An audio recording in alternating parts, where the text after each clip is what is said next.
YouTube, thank you very much for joining me. Paulina talking to you about this incredible month of July 2018 and what is on the plate for us. There is a solidity that's already been reached, and I feel that there is like no way that things can change in a good way. The better thing here is not to focus anymore and to try and see things holistically. So what I mean is June and also parts of May were really good for focusing inwards and seeing problems as they came up. It was really nice time to focus and see the truth of things. It was really amazing time to really crack the hereditary disorders and hereditary systems in the family. It was a really, really good time to see a glitch or to crack a code and to help your system and to make sure that negative things don't resume and that they stay that way. So basically by now there should be at least 1 or 2 codes cracked. Perhaps your body feels different, maybe the situation with your parent or parents are better. Maybe you're seeing how you have been treated by men or women, or why you treat men or women a certain way. Perhaps there's been some racial issues, maybe there's been some monetary issues, maybe there's been some kind of a leaking system, maybe there was some kind of hormonal or energetic leakage in your life, in your body. Perhaps you can kind of understand why things have been the way they've been. Perhaps you can now get rid of things very fast and see where your emotional crutches were. And this is how come July is such a perfect month for you if you have tried during June to have your mind clear and not to get involved. Not to get involved was one of the main things in June. So in July, if you did not get involved in anything and you kind of just let things be and let things become on their own dimension, perhaps if you didn't want to play games that were not right for you or have been outdated for you, that really shows. This means that if you have done the work, if you have tried to fix a hereditary problem in June, if you have tried to make sure that things don't go into a whirlwind when they don't really treat you kindly. Maybe you saw a few different dimensions with people that were hereditary or that were just like not giving you that much love or care. If you perhaps saw in June how you could have done things better with another person or why you were attracted to a certain type of scenario, by July you can actually breathe clearly. We have Jupiter coming out of retrograde. We actually have Chiron and Mercury going into retrograde though. So by the end of the month, as we swing into Leo, we're going to have 2 more retrogrades in the sky, but Jupiter is going clean, which is lovely. So by the middle of July, there should be a very nice knowing, a very nice feeling, and a very nice closure to a lot of things that before were a mystery. And I hope that you do not create any more mysteries. I hope that you stay crystal clear in a lot of things you say, mean, and do. So we've got this incredible trine at the beginning, of course. We have this great, amazing moon in Capricorn before we swing into the month of July. We have a lot of things that are trying to be something else as well. And that is no good for you if you already established you. But for some of the younger generations who are now trying to break into the media, into the market, you know, all the best for you. But just make sure that you are not trying to oversell, upscale, and be too emotional about what you're doing. So for example, if you're entering the modeling industry, if you are entering acting industry, if you are entering the media in any way, because this is the dog year, it's very media-driven time, especially this July, as many of us are taking the back seat and watching others now.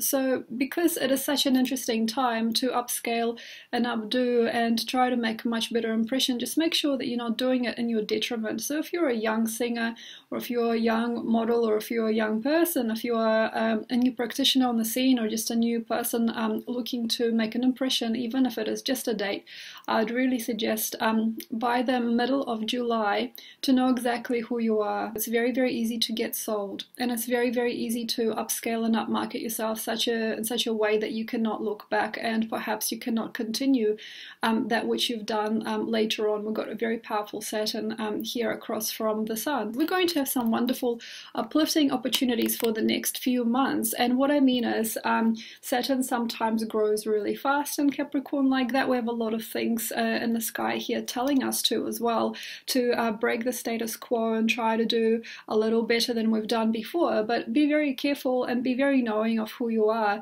And no matter where you are in life, if you want to upscale your business, if you want to upmarket your show, if you want to create a new platform for yourself, if you finally want to give it, and especially if you're new at something and you want to finally break into some kind of industry, just make sure that it is right for you, and make sure that you are not pulling anybody's legs to get attention. So there's going to be quite a bit of that. I'm feeling that there's a lot of racial actually and ancient right stuff coming through, which is not coming through for the right reasons. There's lots of people attention seeking and pulling into them and to their world a lot of issues and a lot of things that they don't need to deal with and they can't even talk about. So people stepping up and speaking on behalf of their people, not really know what to say, not really feeling it in their heart, and then later in life losing a lot of credibility for that. So if you're speaking on behalf of a group, if you're speaking on behalf of your nation, if you're trying to do things on a very important level, as we do have the Sun conjunct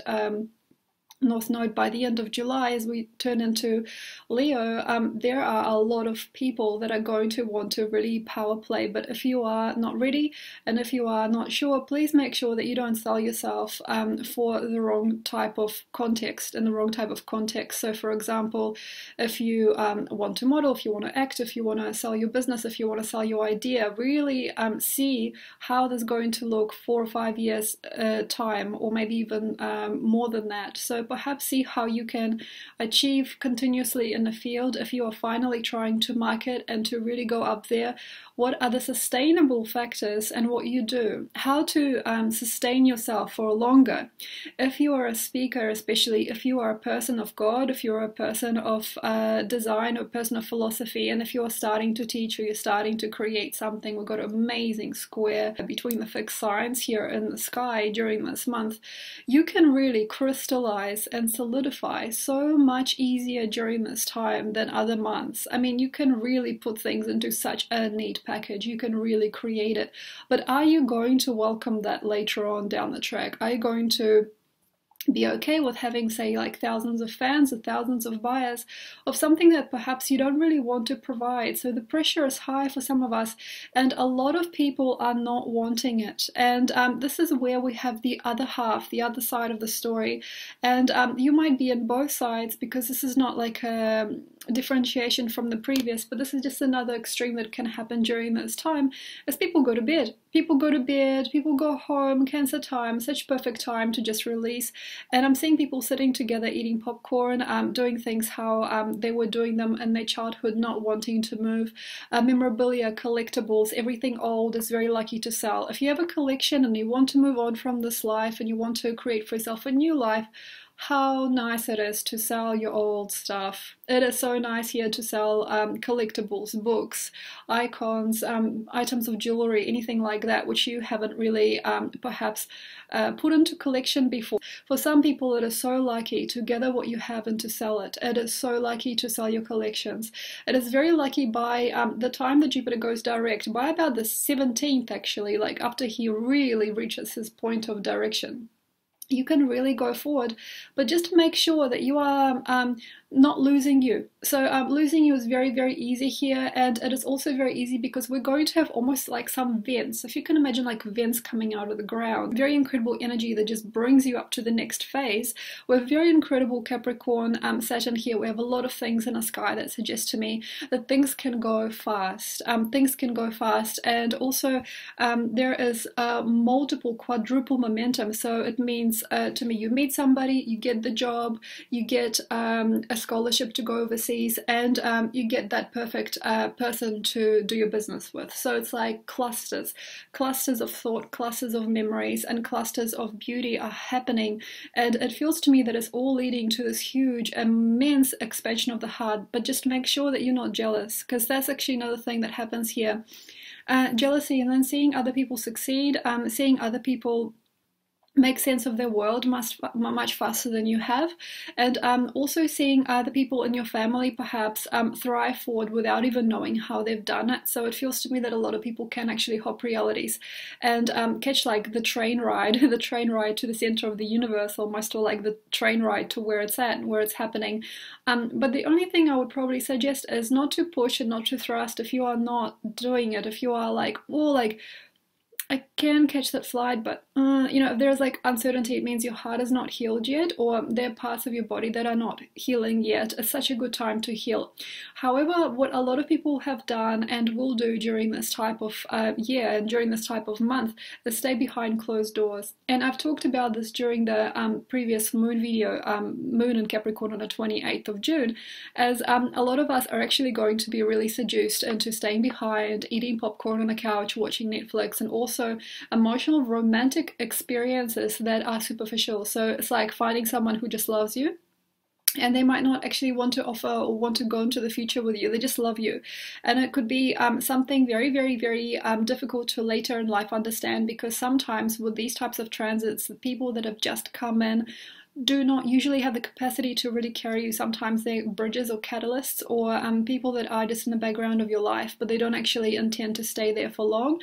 But this is going to change, so don't worry. But if you are medicating for another being, if you are medicating through Netflix and chill, if you are making things at home, if you are going into like old recipes and trying to please your parent and making sure everything's fine, this is not good. And also one thing that I wanted to tell you, and I hope that you don't take this to heart, and you don't have to take it seriously if this is against your values, but families are becoming something else. So we are at the brink of something really beautiful, I feel, and that is not disassociation from one's family. It is more the honoring of the global or the galactic scheme of family. So what is family? And for many of us, it's already so. What we see around us is family. So everything that we are absorbing, everything that we're watching, everything that we are seeing is family. So we don't have to have the particular archetypal connection or genetic experience with somebody to really understand that they're our family. And that's really hard to understand, but sometimes during a shift like that, some people may abandon or may walk away from their home if it is not progressive. But really try to see why you're doing this. So also there could be jealousy, an issue in the air. If you're walking away and you're slamming the door, that's a very good chance that you're not happy and you're not ready to move. But you are doing it because it feels like a beautiful thing to do at the time. It feels satisfying. The satisfying feeling of slamming the door, the satisfying feeling of saying the bad words, and also the satisfaction sometimes people receive from saying no. And this sometimes can be not because you are on the roll, and not because you're good. It might actually be because you're not well, but you don't want to deal with it, or you're not sure how to else say things, and it's not really important as to where you're going afterwards, because sometimes that initial no and that initial sting was such a karmic month, because Cancer is usually like the program of present, past and future. You can actually navigate that into your future, and you can accidentally repeat the situation on the other end. So karma is done very easily with home and family and loved ones and things that have actually been there for you, or things that feel very under pressure and very like strong. It's like almost like a snake inside that wants to come out and bite another person. So Kundalini awakening for the wrong reasons. Kundalini issues also can come up, you know, it's like both ways, either not wanting to use your power or wanting to use it too much, of course. Yeah, Capricorn, Pluto and other things in the sky here, Chiron going retro. It is very, very interesting actually here not to, and to make sure that you resolve a problem till the very end before you move. Also, that's another thing. So jealousy of other people catching the train ride faster than you, jealousy of your friend joining a modeling agency. There could be jealousy for a partner who has done very well with their work. There could be jealousy for a family member that just kind of climbed the ladder really fast. They're all timed perfectly. Everything is timed perfectly. There's going to be gazes of energy, as I've said before, that are pushing us to the new. So if you're not ready, you're not ready. But the thing is to make sure that you're not just medicating yourself. It's such an easy time to fall asleep. It is so easy here not to notice what's going on around you, but momentum increases. Please take advantage of who's messaging you, emailing you, and reaching out. There is sometimes a message in every person, and every personal and even non-personal experience with another can lead to greater heights. But sort of remember not to medicate yourself with attention. That's the only thing. So that was all. Probably that's pretty much it. That's the general just for the month of July. I hope that you have enjoyed this prognosis, and now I will talk about all the 12 signs.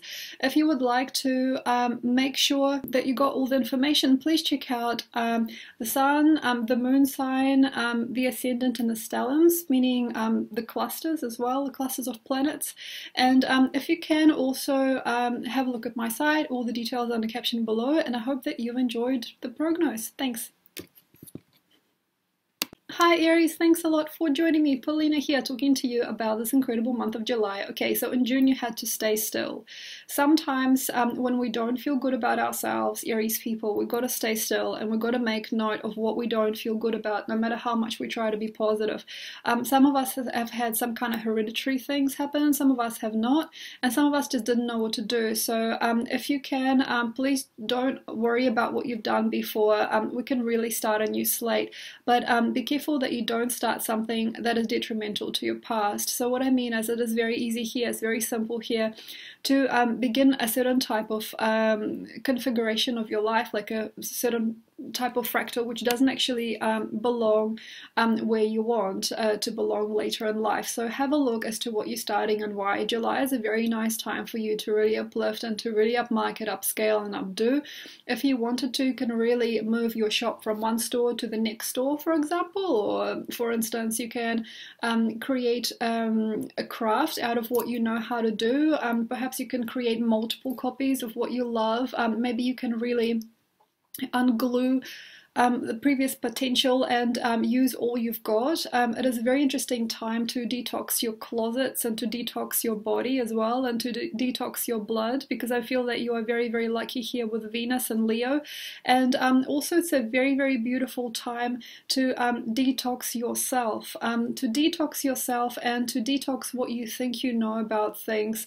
What a good time to sell and upmarket, and also try and find those gems that other people need that you have and let them go completely. So sometimes it's not so much about trying to be yours and trying to be completely your own. Sometimes it's about following through, shedding skin, and letting somebody else have the skin, having somebody else listen to your videos while you just do something else, doing something else, and letting other people enjoy your byproduct, because yeah, Venus is going into your 6th house.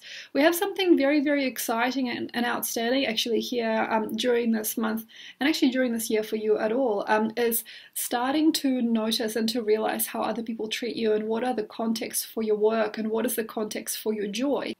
Having a look as to why you are there and what are the contexts for your heart. The heart is what's opening up in Leo at the end of July. So the thing here to do is not to focus so much on this friction. So the friction is they wanted me to be here, but I believe, or I wanted myself to be here. And the friction sort of becomes really like almost impossible to shift over time, as you might actually create a very easy story of, but I'm not wanted where I think I should be, but the people around me are not wanted by me. And that's actually a really, really, really simple thing to solve. So basically here, you might want to see, or might want to look at yourself differently. If you attract a certain crowd, look at your followers, look at people that follow you, look at people that like to buy your art or like to buy your things, or just like to spend time with you on whatever scale, and how you impact and also how you implement them, because there might be actually a lot of opportunities, and what you have behind you, and who is standing behind you, and who is trying to help you,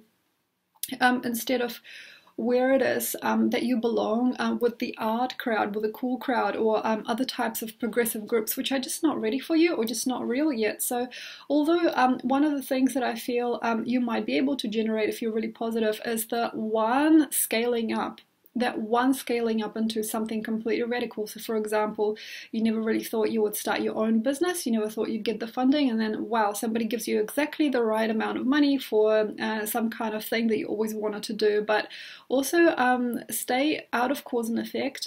Just treat these experiences as gazes, as bursts of light, and opportunities to do better than before. Why I'm saying this is because sometimes these can come as almost like a joke, a universal smile, and they can be just showing you that you don't actually want to do that at all.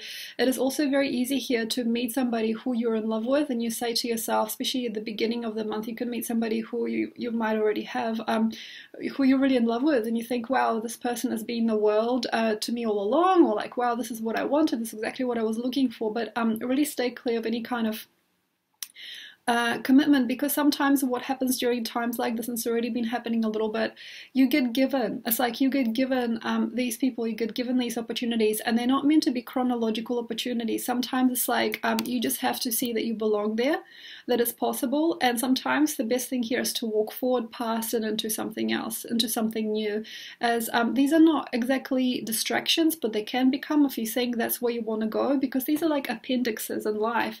It's like you get this person, you get this experience, so you get this like really kind-hearted, loving experience with work, with opportunity, but it's just meant to be like a once-off, and sometimes it can be a bridge between you and yourself, and it doesn't have to be anything else.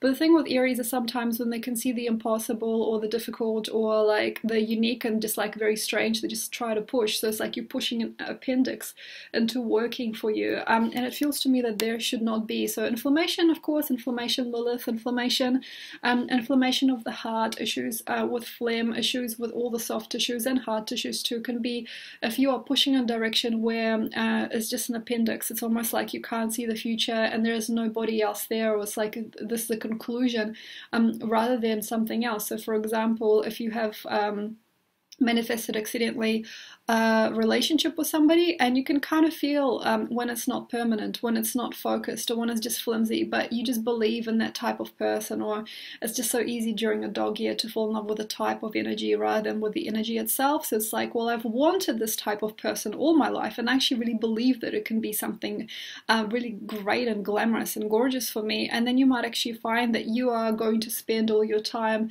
looking in the direction of that presence, but sometimes it's just a loving heart that's sort of in the distance. Sometimes just that loving gaze that is from nowhere and it goes nowhere as well. So occasionally it's just a view. It's like you're not meant to be in that, you're just meant to be looking for yourself while you are almost like appeased or satisfied in something. So watch out for this. Sometimes it's not an opportunity, and sometimes it is more like a glimpse of faith, or like a glimpse of, it's like a reminder. It's almost like a disconnected relationship that you can have here sometimes. So what is important? Try to put all your cards together. Try to put everything together. I'm not talking sequencing anymore. I'm not talking like what we had in May. We had to sort things out. We had to try and create a nice truthful sequence.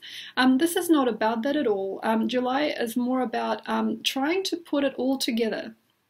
So if you can, see how your portfolio is looking. If you see perhaps something like a glitch with your wardrobe and like a glitch with your house, that's fine. I would not concentrate on your home. Why? Because this is not really truly about fixing things that pop off at home. This is not about trying to create an avalanche of ideas for your abode. It's not about trying to help and appease your family members. This is actually just about you, Aries, if you will, and this is about how to create a more clean card, or more connected and a more official and efficient version of yourself, so that you don't stay behind, because it is very easy here to pop the lid and have all these problems come through that perhaps you don't need to solve if you just look at your life holistically.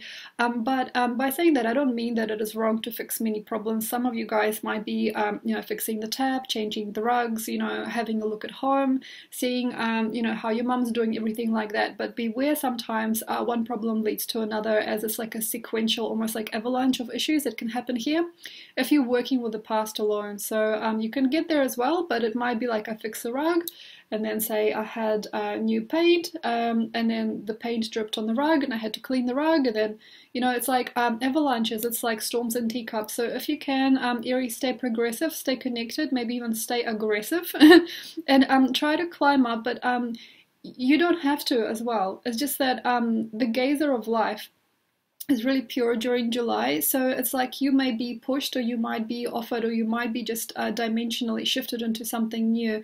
So if you did do well in June, perhaps the feeling of guilt is no longer there. And the feeling of servitude is no longer there, or the feeling of staying behind and sticking around for God knows what is no longer there as well. So if you can, please turn to yourself and try to stick it out. If there is also, if there is seduction, try to stick it out. If there's seduction to go into a fight, or to go into some kind of neurotically emotional spectrum with somebody who you know doesn't really think or care about you, try to stay out of it. So really do want you, Aries, want you most of all, and see how much more fun and how much more beauty you can acquire during July.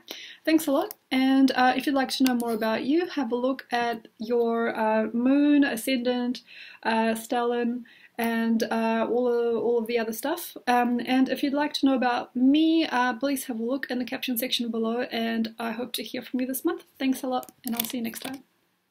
Hi Taurus, thanks a lot for being here. Paulina talking to you about you in this incredible month of July. Wowee. Okay, so you have been the trendsetter for a long while, haven't you? So yeah, the thing about you is you might not know this, and you might be a little bit too proud even to look into this direction, but you have always been wanted. Taurus, you have always been wanted, maybe by that person or by that group, or by the whatever dimension that you are navigating. Perhaps you've always been in style, okay, you've always been right, or you've always been all of that. So it's very nice to understand that you are beautiful, you are divine, and you are sometimes always right, but let's just move on, okay? Let's move on. What is very easy here is to stay strong and stoic and knowing that you won. Sometimes when a Taurus wins something they didn't expect, sometimes they don't want to let it go. It's okay, it's alright. So you won, you got it, it's okay, you got there. And now we need to navigate you further towards future past, because Cancer is the programming of all space and time. I know it sounds really freaky. We need to get you through. How do we get you through? Exercise, food. The minute that you reach a certain spectrum, why not give another person the idea? So for example, you tried something, you lost a lot of weight, or like say you are doing something that's incredibly cleansing and healing for your skin. Yeah, okay, why not? You know, put it online, tell somebody about this. It's very good to tell the truth only and not to play it up. So it's very easy here to mask yourself. So for example, if you're doing, I know like this is like YouTube land stuff, if you're doing say online videos and you're putting out say photographs on Instagram and stuff of yourself, and you're saying, you know, this is like this new product that I'm using, but you're wearing makeup in the shot, just make sure that you are not fooling anyone else. So also tried and true. So before you are advertising your product, before you're making a stand for something, before you are doing that speech, before you're trying that new brand, especially for beauty goods, ladies, before you try anything, and also before you try to be the spokesperson for that, please make sure that you know it inside out. Also, it's so easy, it's very easy here to get jobs, very easy to get jobs, very super easy to get employed for something that you do that other people do not perhaps like to do. Also very easy here to make your mind set about certain things and directions and not really know how to stop thinking about them. So if you are sequencing, you're thinking how to get into the right group, the right situation and things like that, try to stay true. It's very easy here to go into marketing. It's very easy here to go into some kind of job or like play with words where you don't even really want to be. You don't want to talk about these things, or you don't want to do these things, but somehow you can't stop. It's so super easy here to become the spokesperson for a certain type of era or generation and then be forgotten a few years later. It's very easy here to become a disposable unit when you can actually do something true. So have a look as where you're going, and if that is right for you, but don't go too archaic. So for example, if you say, well, my mother's line is from Iran, and for example, my parents have created a shop or a business based on embroidery, and I want to create an embroidery business. It's like, have you really ever been into it? No, but my mom has. No, just make it for yourself, make it for yourself. Super easy to go into hereditary patterns, to forget your dreams, yeah, on the other extreme.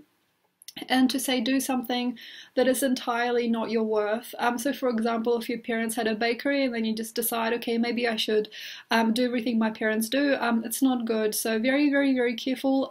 Skating, it's almost like you're skating on thin ice here, Taurus. Very, very careful if you are trying to commit and trying to remember how to do the best here. Work on yourself, work for yourself, work for yourself. Try to see why and how you're good at things. Are you incredibly dexterous? Do you have incredible dexterity in your hands?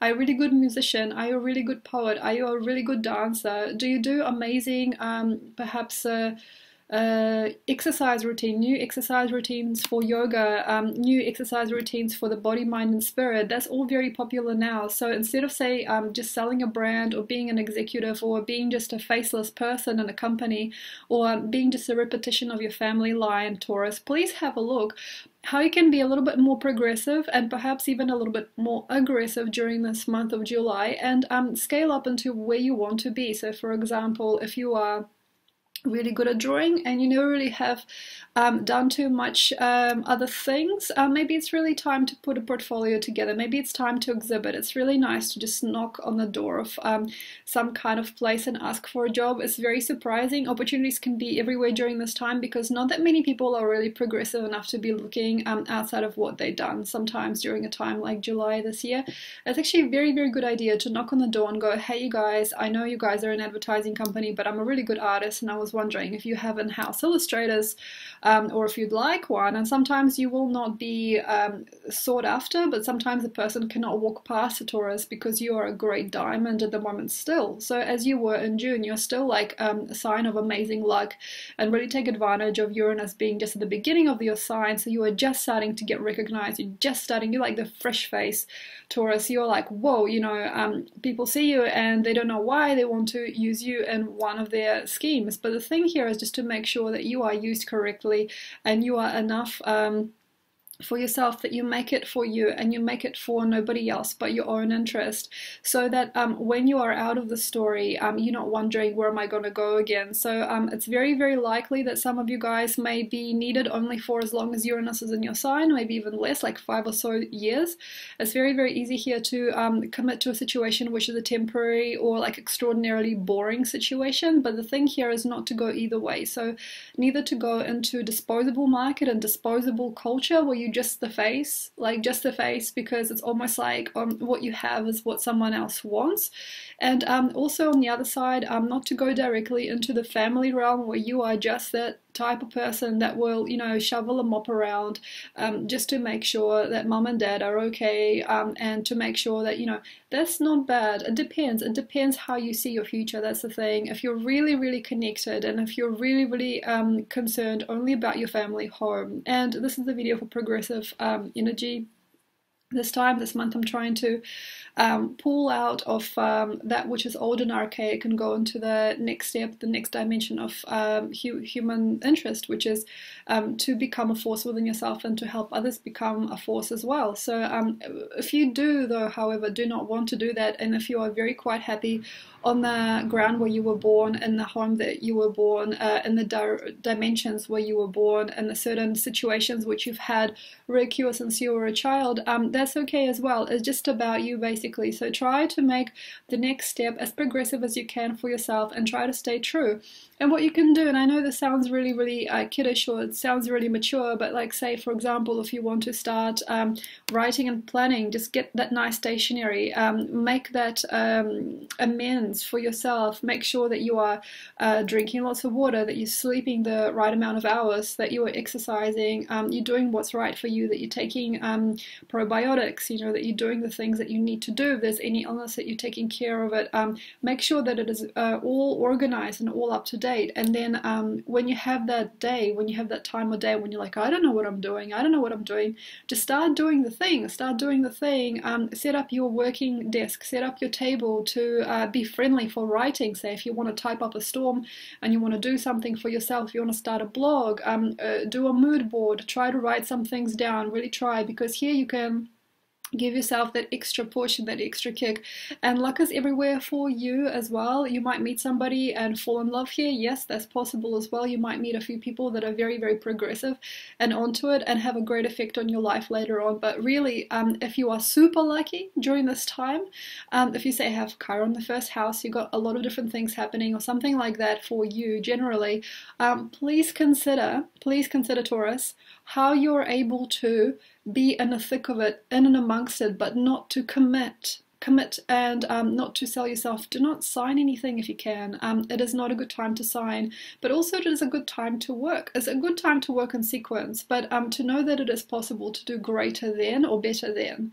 And this also means that for some of you guys, you might see your worth described to you or like put towards you through what you offer to do or what you can do for other people or what you're asked to do. Yeah, perhaps that is true. You've got like a trine happening with Venus here as well, so it is very, very easy here to bring yourself into a beautiful desire to be there no matter what, so to shine, and it doesn't really matter where, to become, and it doesn't matter in front of who, but really consider the context. And yeah, for some of you, your context will be shown to you this month.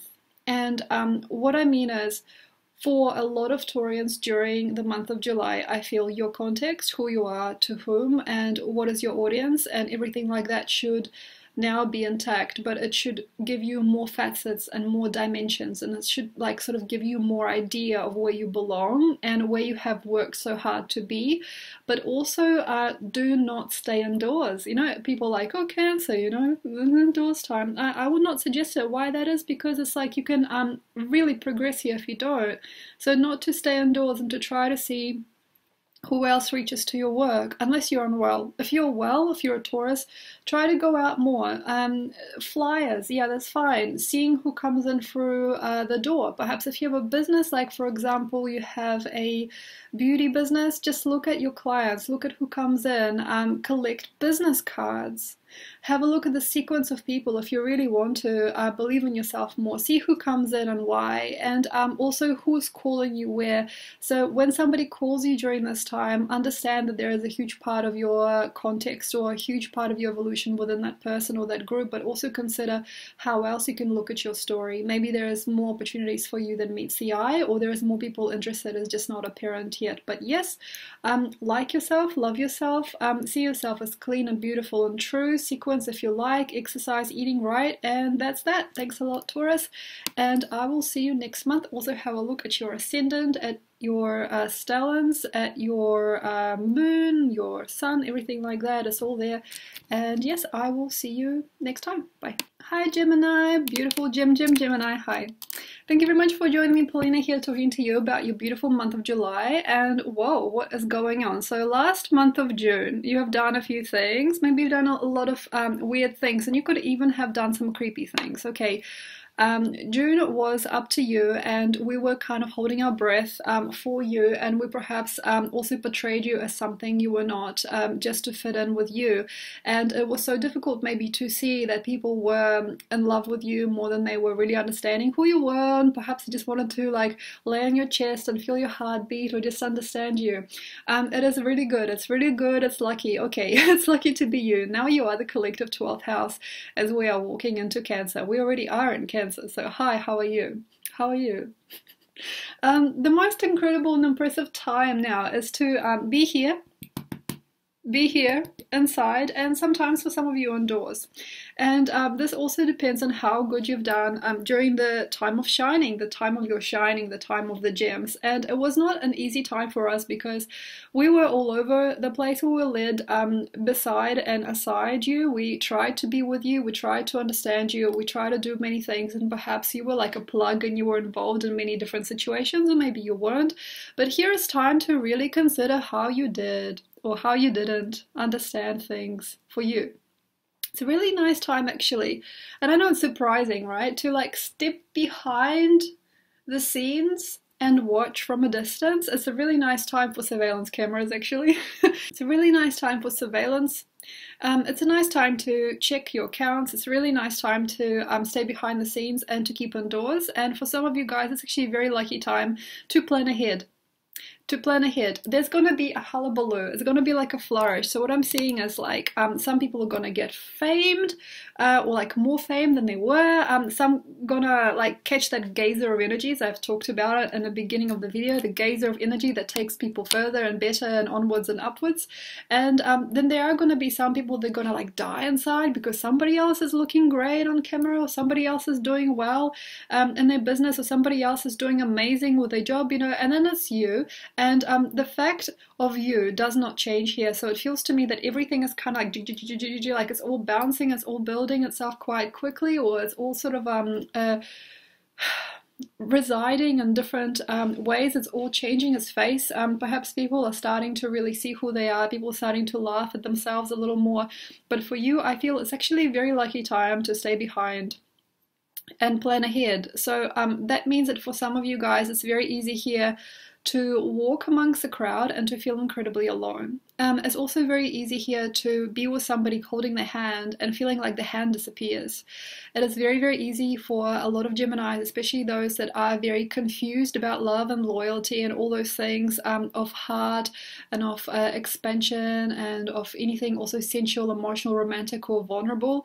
If you are not quite there, and it's not okay to try when you don't feel it, if you just don't understand it and you're walking into it, it can actually be a very lonely, weird ride. So if you don't want to feel that weird, creepy feeling, if you don't want to be like all prickly and strange, it's so good not to try. So if you are seeing somebody is full of glee, they're like, I love this TV show, I love this experience, like I love a diesel, like I love this amazing brand that I'm using, and you're sort of going, okay, I don't understand.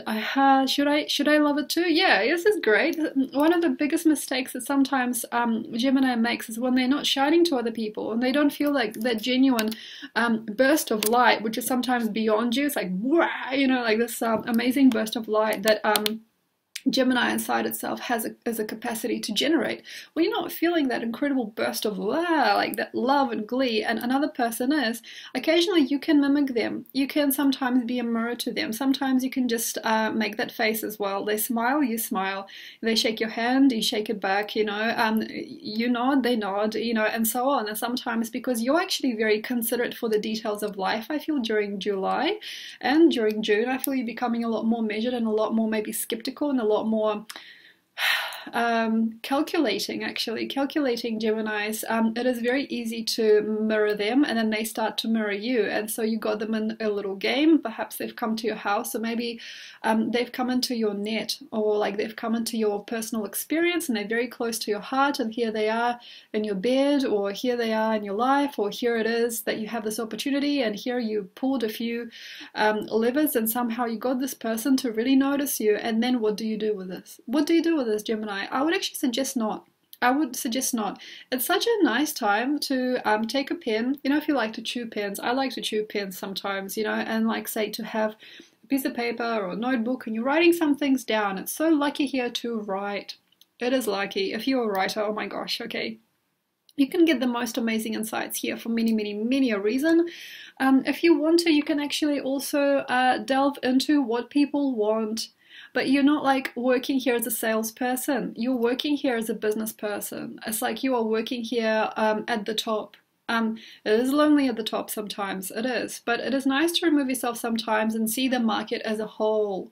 In your business, try not to make it too flurried or too fluffy with interactions, you know, who said what happened there, what happened here, he said, she said. Try to make it more whole, okay? So you see a whole business, okay, and perhaps you see somebody else's whole business. So you're working within a larger dimension, and perhaps you are working with larger groups, larger collectives, larger people, a larger representation. So I actually feel that's probably the best. Represent larger groups, to represent larger ideas. If you're going into a public scene, into a public place, politics, and thinking about the big scape of the future, the body and what it means to be alive within it, what it is to be here, what it is to be healed, issues of humanitarian, social, global, holistic approach to life, like holistic pursuits. All of that stuff is very clear and very much on the line, and business should be above money and above just people and pleasure. It should actually be about the worth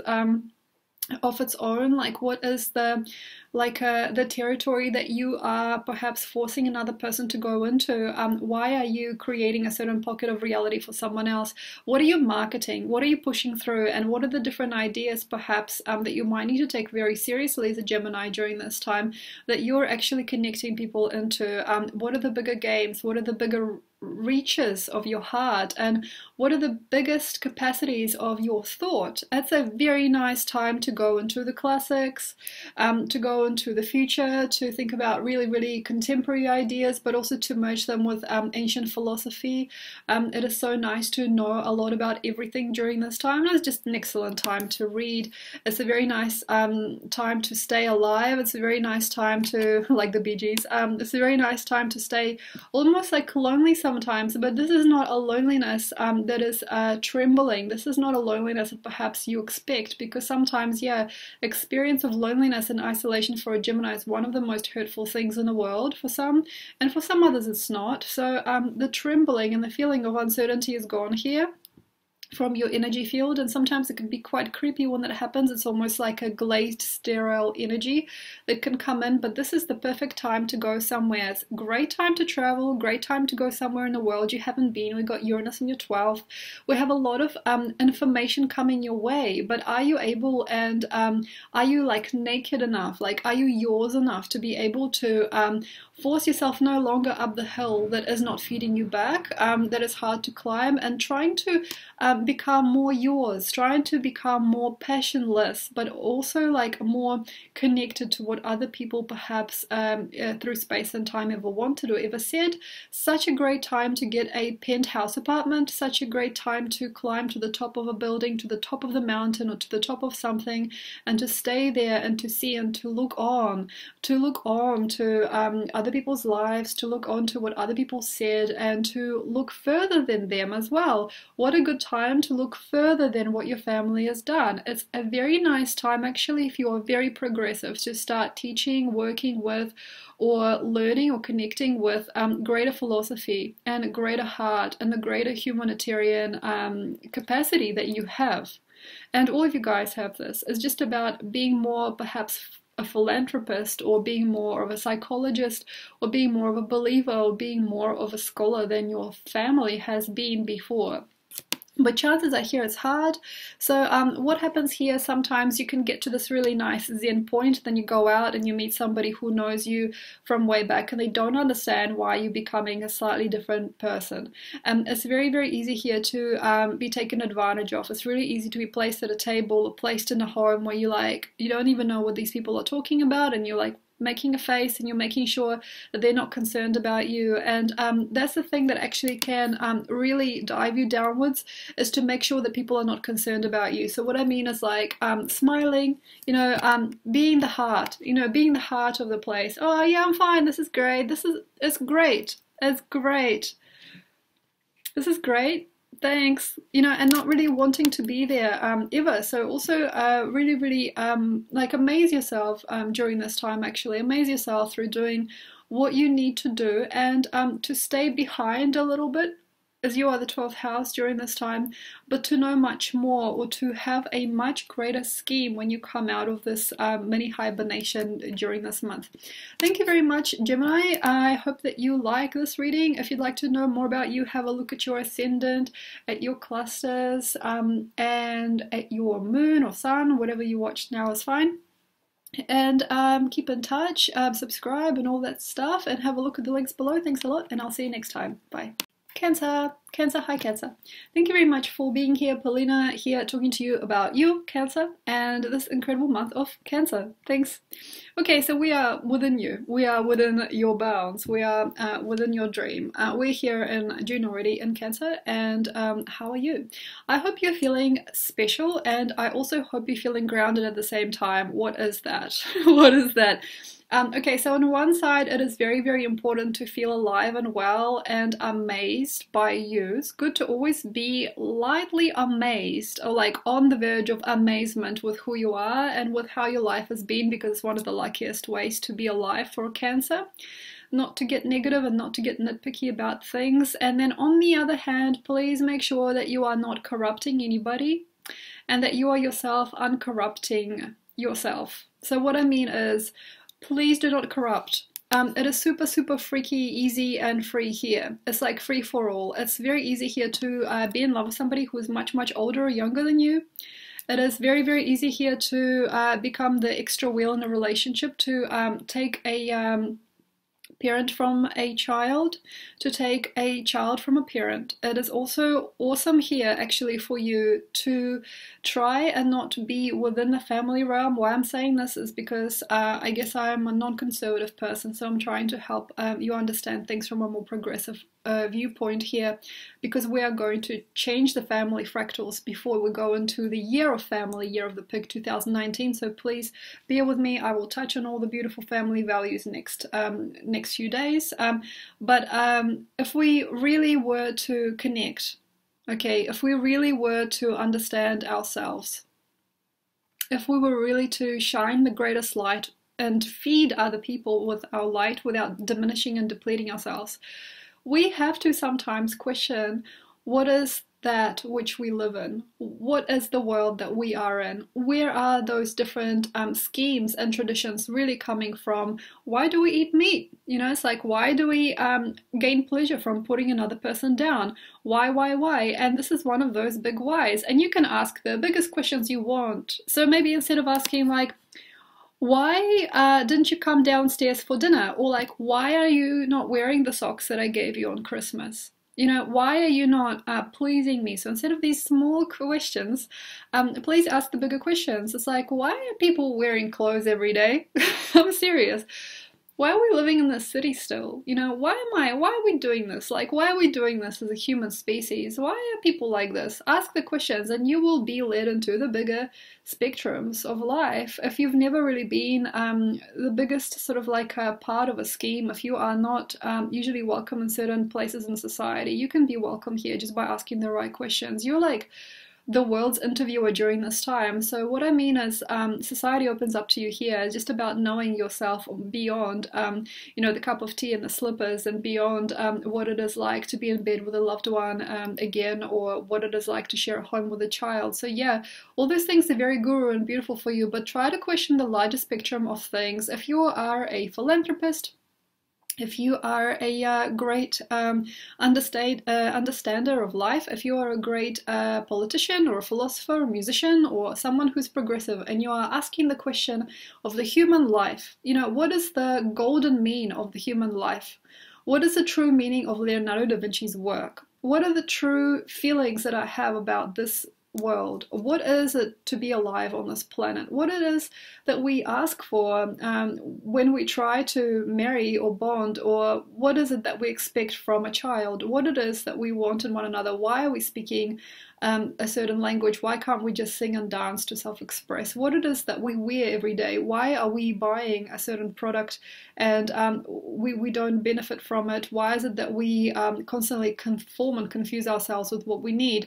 And things like that. So basically here you can get more. You can get more money, you can get more friends, and you can get more healing done on you and other people. You can become more prominent, you can become more respected and more represented, just as long as you can question the status quo and question your previous world. Are you ready? Are you ready? Are you ready to question who you were? Are you ready to become a little bit more inhibited in terms of what you allow yourself to experience or express? Do you think it's okay to have a messy haircut? Is it all right to skip a few days of exercise in order to get your body rested and connected? Is it okay to perhaps get out of this rhythm with exercise and nutrition if you are one of those people? Is it all right not to have to continuously think of other people? What it is that you are trying to hide. It is not okay to hide anymore, Cancer. If you're in a loving relationship where you don't actually really mind who they are, but neither do you really want to know them more, just trust yourself. You know, like if you don't really want a child but you're trying for one anyway, if you are wanting children so much and yet at the same time you want a career, you're not sure which one to pick. All these amazing global issues are not just yours alone, they are everybody's. And oh my gosh, you guys have a green light. You guys have a green light. In order to get yourself a lot more respected and a lot more amusing in society and social schemes, you could be one of the brightest people at the table. You could be one of the nicest friends. You could be one of the best people in the entertainment industry, or any kind of classification that perhaps before you perhaps didn't identify with, just because you're not afraid to ask the truth. You're not afraid to ask why. You're not afraid to ask why. And during a time like this, one of the best ways to get forward is to ask the right questions. And what you have in mind might change. If you have a brand, if you have a product, don't sell it yet. If you are thinking about making a stance, or if you are thinking, is that person with me for life, or just for, just for a season, don't be afraid to ask. It is very nice here to go to the doctor, or to go to even a group of people who are suffering from the same hereditary pattern, perhaps. It is so nice to try to find the cure for many. Trying to be the cure for many. Understanding yourself as a grand master in the making. So what I mean is, not to stick around closed doors, not to condense yourself into a home, not to try and repeat the patterns of your grandma and grandfather. It's not really about that, unless you're really, really, really into that story. Do you value that beyond your own life? Do you want to repeat the family line completely intact as it's been for thousands of years? Are you interested?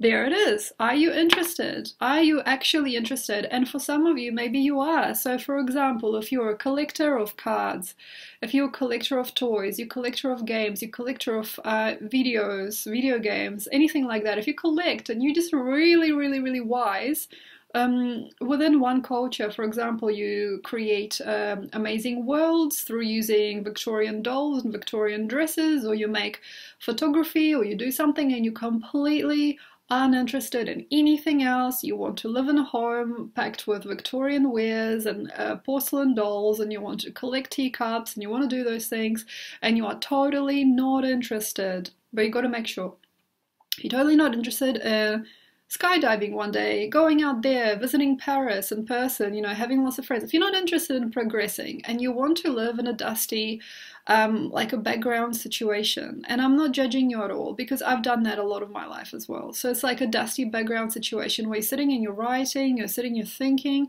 or you're feeling, or you're just with somebody and you don't want to let go ever. That's okay. You just have to commit. Can you commit? Are you kind of like going like, well, I don't want to commit. I'm not sure if I really want that. Well, maybe you don't need that. Maybe you don't need that. Perhaps there's a very, very nice window for everybody to sell their old goods. It's a very nice thing here happening. Collectibles and things that have been around for a long time have a larger price tag during this time, perhaps. Why not try? Why not try? Perhaps you have a few antique items at your house, or you have some ancient views and ancient things that can be very well in somebody else's mind. Give them away, give them away. So writing something, doing something, create a play, create some kind of parable, do something that you can just let go of and allow to be somewhere else, doing a tribute. If you really can't let go of something or somebody, if you can't let go of that person still, if you can't let go of the story of you and someone else, if you still think really personally, not globally, if you're not very progressive and you can't get out of your loop, that's okay, it's fine. And sometimes we're both. Sometimes we think about the world, but at the same time we can't let someone go. It's okay, it's okay. Do a tribute. Do a tribute, write a song about it, perform it in public, cry on stage. It's okay, Cancer, you can let go, you can let go. And you can let go for all of us as well, because sometimes the words you speak during this time, no matter how you turn it, are for every single ear in the world. How about that? Does it sound kind of freaky? What you have in mind, what you have in heart, what you have to say, on occasion, lasts and lasts and lasts, and for a few people, a few of us with these types of aspects, they can be the words of the century.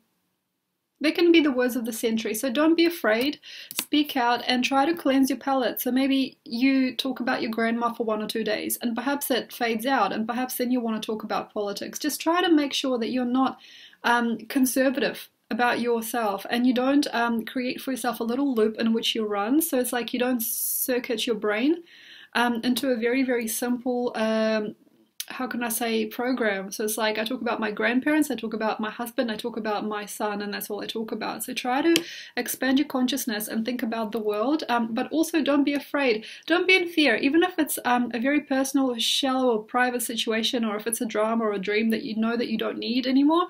It's okay. Just make sure that it surfaces, that somebody else can benefit from it, somebody else can clap for it, because people sometimes are really, really driven to know you during a time like this. People can sometimes feel like your time is worth gold. And sometimes it might be one of those things that you don't even think about, and you're just commenting on your life, you know, back in the 90s or something like that, and somebody catches on to that thought and will never let it go. So you have gold. You have gold. It's just about shedding the old, letting people know your views, letting people understand where you come from and who you've been and who you're becoming, and then just letting go. Thank you very much, Cancer. I hope that you have a very beautiful cleansing month. And yes, if you would like to give away a lot of your things, you can. It's very cleansing, very lucky for you during this time. You are luck itself. We got a really nice trine with Neptune and Jupiter with you. But also don't be afraid to say those things out loud. Say the things out loud. Just part with it. Be the wisdom, be the joy, be the dream, be the light. Thanks a lot. Happy birthday. And for everything you need to know, look at the caption below. Thanks a lot, and I'll see you next time. Hey, oh. Hey. Leo, we're in your 12th house. Okay. Not for long, not for long, by the end of July, yeah. Okay, so you guys have a very nice program. Can you see it now? There is a program, there's perhaps a checkpoint, there is a person, there is something that's going to show, there are a few steps that you kind of like, okay, I've seen that coming for a while now. There may be people gathering around you, there are probably things happening around you that suggest to you that something's on the way, something's on the go. You can predict it, you can see it, and you kind of maybe stepping a few steps back and going like, oh wow, I'm not puzzled. With it is something really beautiful for you. Your 12th house is illuminated here, and you can kind of see the context of your art. The puzzling is gone. The puzzling. Shed your light, speak out, speak the truth, come out, come out, come out wherever you are, Leo. It is so nice to sit in front of someone and just to give that interview. Just say that thing of a lifetime. It's a little bit like Cancer during this time. You have the power. If you got Cancer and Leo in your chart, wowee, it's just time to sit down and say the thing. It's great. You know, it's really, really nice how things have done, and it's really nice how things have gone, and perhaps now the power is in you. Perhaps you don't really have to see why things happen a certain way. You don't have to hold your breath for anybody here. You can already start perhaps seeing why you didn't want to join a certain company, or why you've had issues with your manager, what it was perhaps in your world that never really made sense, and how come, like say your husband didn't come home by the end of work, why he had drinks after work many times. Perhaps you can see why your sister or your brother hasn't been in touch, or perhaps you now understand as to what is going on in your family and the world. You can probably now tell. And that is okay. You can see why you've been unwell maybe. You can also maybe see a certain pattern in your own environment as to why people have been jealous, weird, or strange.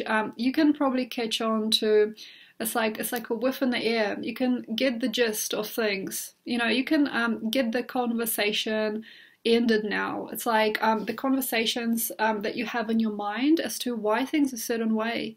And the questions that you have had before now can fade out. And sometimes when you've got this interesting clarity and a feeling of, whoa, okay, it can be harsh. On occasion it's harsh, and it's just like, wow, okay. There's like a reason why. There's a reason why. And sometimes you might not see why straight away. But it can actually hurt to know more than not to know. It can actually hurt you more than understanding your own thought. So what I mean is, the knowledge of why things are the way they are can sometimes burn and scorn. And on occasion, what you create out of not knowing and not feeling and not being quite understood or being slightly confused is a lot more beautiful than the real deal. So because you are like the best at heart, you know, you are like the best at music, maybe, or art, you are like the best at speaking perhaps, so you are truly becoming actually increasingly interesting for us as a species, you know, as a being. You know, you're becoming a lot more interesting and interested perhaps in showing. And here's one of those times where the roots of yourself, like the roots of your art and why you've been, say, for example, producing that type of music, or why you have not been conscious of something, but yet you were really good at the drums or something like that. What it is about you, like what is fueling your life? What is fueling that talent of yours? What's fueling you? That's actually really, really, really obvious now. And you can probably also see why other people have been exactly who they were in your life. And you can probably see, for example, why your gallery has been always full, but say your house has been always empty, or the other way around. Why it's not possible to get ahead. Try and turbo boost. What sometimes happens with Leos when they reach a reality check, it's almost like, I'm not here, I'm not here, I'm not here, I'm not here. Like the roots are illuminated. The reason why you're on this planet at all can be illuminated. You know, the reason why your family has created itself can be illuminated. You know, the reason why you are the way that you are, your inner world and your inner psyche is illuminated. And for some reason, it creates a gorgeous glow that occasionally cannot be spoken of. It's almost like it's an inner shock, and then everything drifts. And this can be something that can be very, very tempting for other people to fill with their own light. And I would probably suggest not to do this. When you are vulnerable, it's so easy now to have a friend. And sometimes for a vulnerable Leo, it's also very easy to just fall in love or to fall into a drink or some kind of like a spectacle or spectrum that is not actually giving that much to you. If you could, Leo, please, I love you. Like, please, try to see the reality check as pure. See somebody about it, but don't dwell in this like feeling of surprise. And this could be a good or a bad surprise. It just depends on your unconscious world. It depends on your karma in this life, really, you know. Karmic patterns are here, okay? You may need to now go to the next extreme or go into the new. And this will give you more. So, for example, a sad story might come through. Like in my family line, we have had a lot of this happen. And now I remember my childhood memories, for example, or a lot of it came back to me. And instead of sitting there going, like, it's almost like shell shock. Instead of being shell shocked or being unsure as to how to go forward, it's really nice to complete the cycle and create a conclusion. It's like, but now I am strong enough to know, and I am now strong enough to nurture myself greater than I did before. And here I am on this plane of my life, on this plane of consciousness, trusting that best will come through. And if you have something of a beautiful surprise, for example, you find out that you have an inheritance from some royal family because you find out that in your family had royal blood. Nice, okay, that could be very easily. Or you find out that in your art you were channeling another artist, or maybe you were channeling some very, very progressive ideas and you didn't know why. You were just doing it unconsciously. You know it, you recognize it, and here is where you go straight to the top. Don't be afraid. Don't be afraid. If you have it, complete the cycle. So don't just sit there going, you know, you can if you like, but it just feels to me that it can be twice or three times the momentum if you go, okay, I've realized now that I've been writing as Oscar Wilde. You know, I've been writing as a famous poet and I didn't know it. And this is why perhaps, you know, when I talk, I remind you of someone else. This could be a thing. Or perhaps I have been associated with Thoth, you know, or like I've been associated with a few other energies, which I didn't understand why. And now it comes to you and it comes in and it sort of like almost like puts its hand on your shoulder. And now the best thing is to thrive forward in that, to try and see yourself as greater than before and not to just sit there in dismay. Shell shock is very possible for all of us with Leo aspects. And also the heart, I feel, can here become a different heart. This is a global thing. But for yourself specifically, Leo, if you are wanting to know a lot more about you, if you're wanting to know a lot more about your dream, or if you're trying to connect to a much larger audience or a much larger scheme, don't be afraid when suddenly the seas part, like Moses, yeah? The seas part and you can just go ahead. Why I didn't know this? Okay, great. You know, and then you just walk through. Thank you very much. I hope this has been helpful for you. I hope that you like my channel. Please subscribe, like, and enjoy. If you'd like to know more about you, please have a look at the links below. And if you would like to know more about me, it's all in there. Thanks a lot. And I hope that you have a wonderful July. And if you have a birthday in July, I wish you a happy birthday. And please take care of yourself. Please don't be afraid to call a friend or call a practitioner or to talk to somebody if you have had a very large realization, if something came true, if something made sense, if you finally understood something big, if something was very vast this month, or you really realized what it was that was hiding all along. Don't be afraid, you're not in it alone. There will be many of us people that are there, you know, guiding you on your track. There's going to be many lighthouses, and thank you very much for being here, and I hope you enjoy this month. Thanks, bye. Hello, my fantastic Virgo. Hi Virgo, how's it going? Thank you very much for being here. Paulina talking to you about your incredible month of July. So witness this. Witness. Start to just look at yourself as a king. I know it sounds crazy, yeah? King or a queen. It doesn't really matter, just witness this. You've got it, and I think you've actually got a lot more worth than you think. It's not really about doing or structuring or making a change for all of us. It is more about seeing, noticing, navigating, and in a sense kind of like Gemini a little bit, taking a few steps back and watching behind the scenes, from behind the scenes. Some Virgos can do this, I feel, most beautifully, and I feel that some Virgos can really take advantage of this time of the year, not to have to involve, and to also maybe even snicker a little bit in the background as you can see what's happened and what is going to happen now.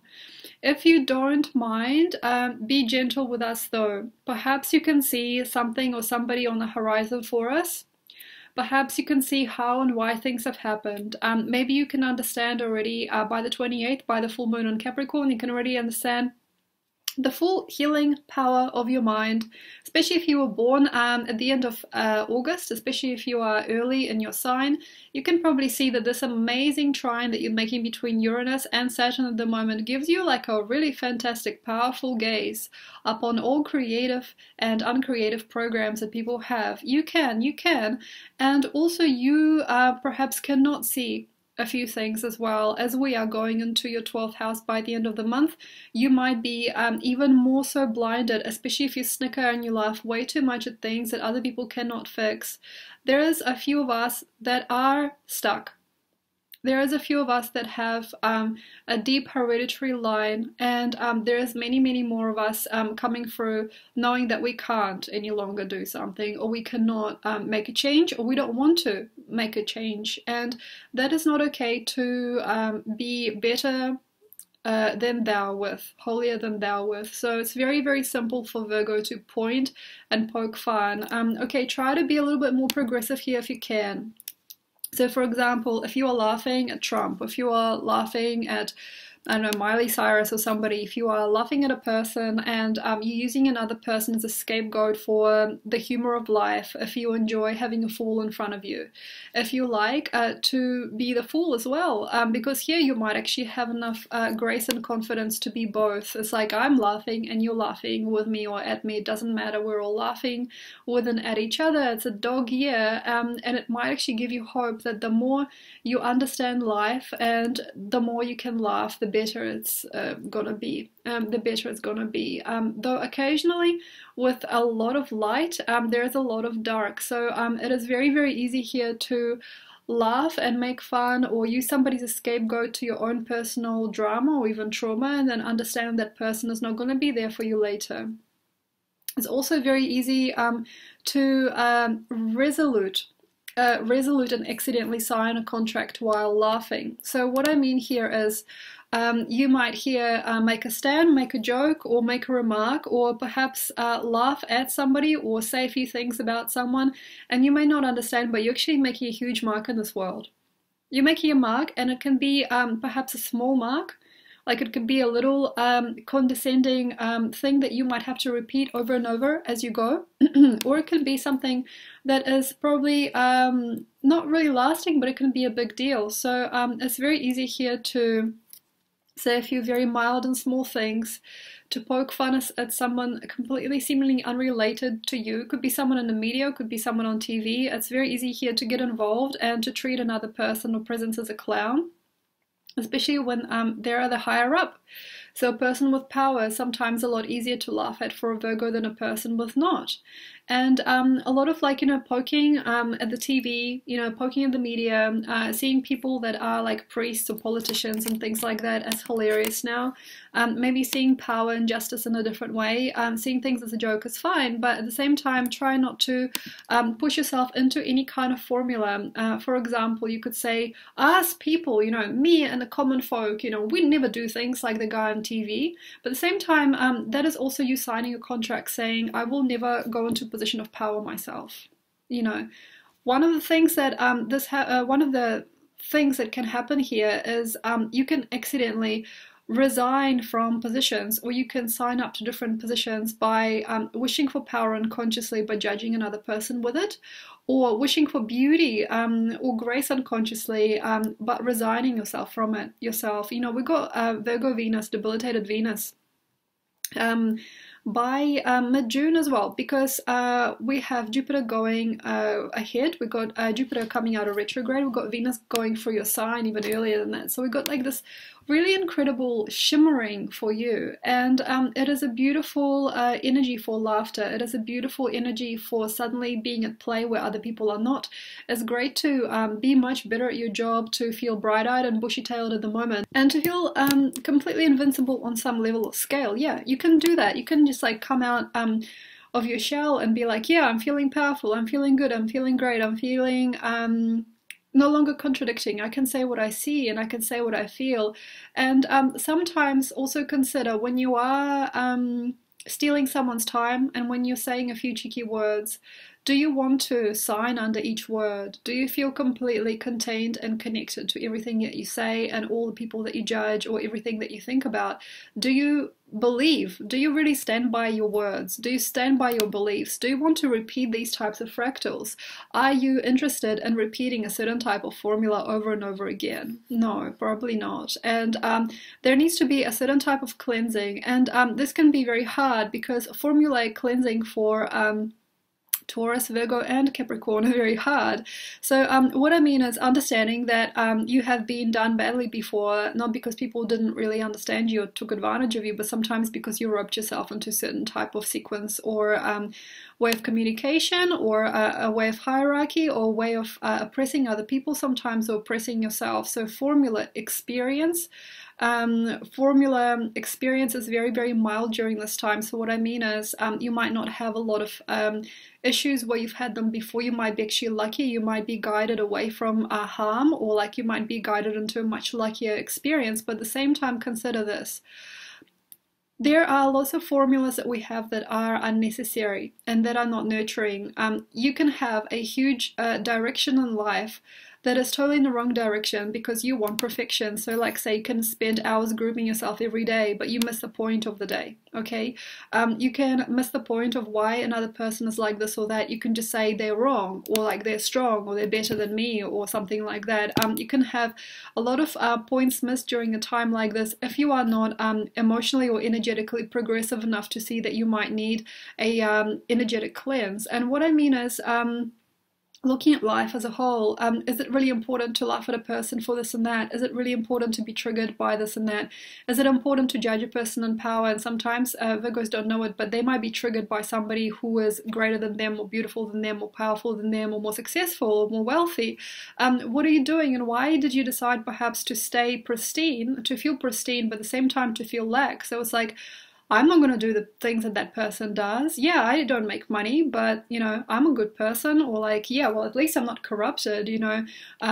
Also, it's very, very important if you're a woman and perhaps, or if you're like in the beauty industry and you're very, very triggered by people who are more popular or successful, because we're going through your 11th house. It's so easy here to fall in love with success, but to not want to show it, and perhaps to show yourself as more of a regarder, more of a skeptic, and more of like a knower, like an understander of things, and to stay behind and say, well, of course she's beautiful, she's had a lot of work done, or like, of course a person's successful, they're very corrupted, or of course a person makes a lot of money, their business has got a lot of holes in it. You know, you can say a lot of different things here, but what you're doing here is through looking at the nitty-gritty detail, yeah, you can actually force a lot of people to take you seriously, and you can make a lot of people understand you better, and you can become an advisor here. You could be very well here off as like a feng shui expert during this time if you wanted to start some kind of a household business, if you want to be one of the best at astrology, if you want to be one of the best at social critique. Yeah, you can be.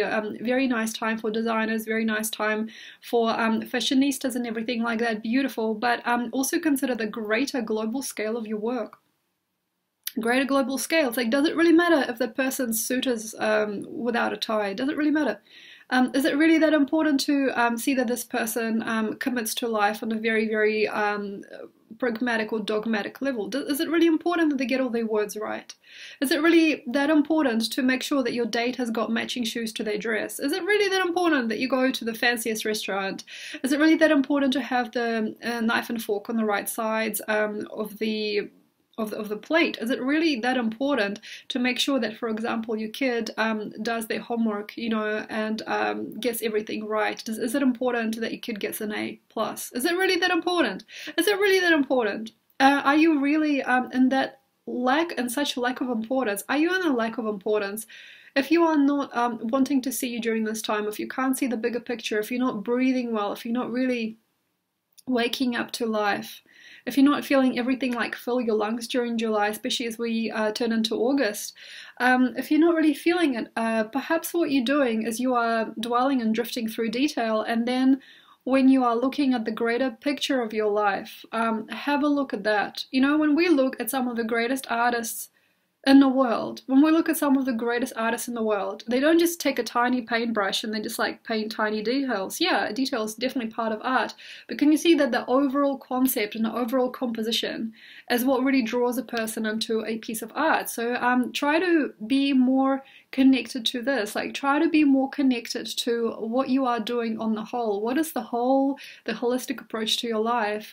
If you're really looking at your life, okay, this is actually another thing that can happen. You can look amazing on the outside, okay? You can look amazing on the outside. You can have everything together, you can have everything in the sequence, and you can be totally approved by the outer world. But at the same time, when you look inside, perhaps there's a few hereditary patterns that you still haven't conquered inside yourself, or maybe you have a messy mind, but a really, really tidy outward experience. And that can be something very, very strange later on, because during this time you have a lot of freedom. You have a lot of freedom, you have a lot of glee, and you have a lot of joy.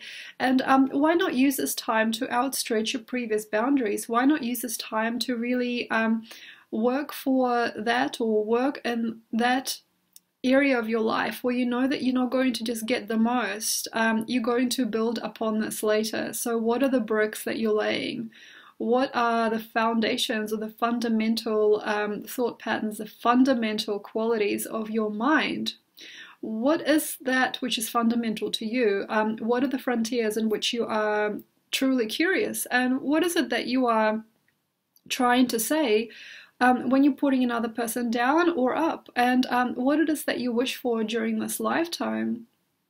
That's a big one, yeah? Present, past, and future in Cancer. What are you really wishing for during this lifetime? What do you really need? Like, do you really want those things? You know, do you really want that person? Do you really want to have that picture perfect understanding of one another? Do you really want to work on perfection, or can you see the holistic picture of life? Thank you very much, Virgo. I hope that you had fun. I had fun talking to you, and if you'd like to know more about me and more about you, check out the links below, and I'll see you next time. Bye. Hi Libra, baby Libra. Baby Libra. Why baby Libra? You're in a nice cardinal square here to Saturn, Pluto, Sun, and Chiron. You know why? Well, you're very much chosen, and you're very much chosen indeed for perhaps quite weird reasons, and it is really plain to see here. And please don't work too hard. It can be very weird. This is a very strange feeling where you don't have any qualities that you think you need for a certain job or a certain place or even a certain relationship, and bang! Here you are chosen, and not just chosen, it's almost like not even up to you. It's like you just get drafted, and sometimes it's almost like you just get sucked into one of those events of freedom and peace, and people are like, yeah, you're coming with me. You're coming with me. Please be open, stay true. Don't go where you don't need to go. It's very, very simple. If you don't want to be there, don't be there. If you can kind of tell, and some of you guys don't have a lot of discernment, but I do because I got a lot of Scorpio. So if you have like a lot of like Scorpio, Capricorn, or Pisces, you might actually be able to tell what's up before it happens. You might be able to tell why you're being sucked into a story. So it might be that you have a very beautiful something for that particular person.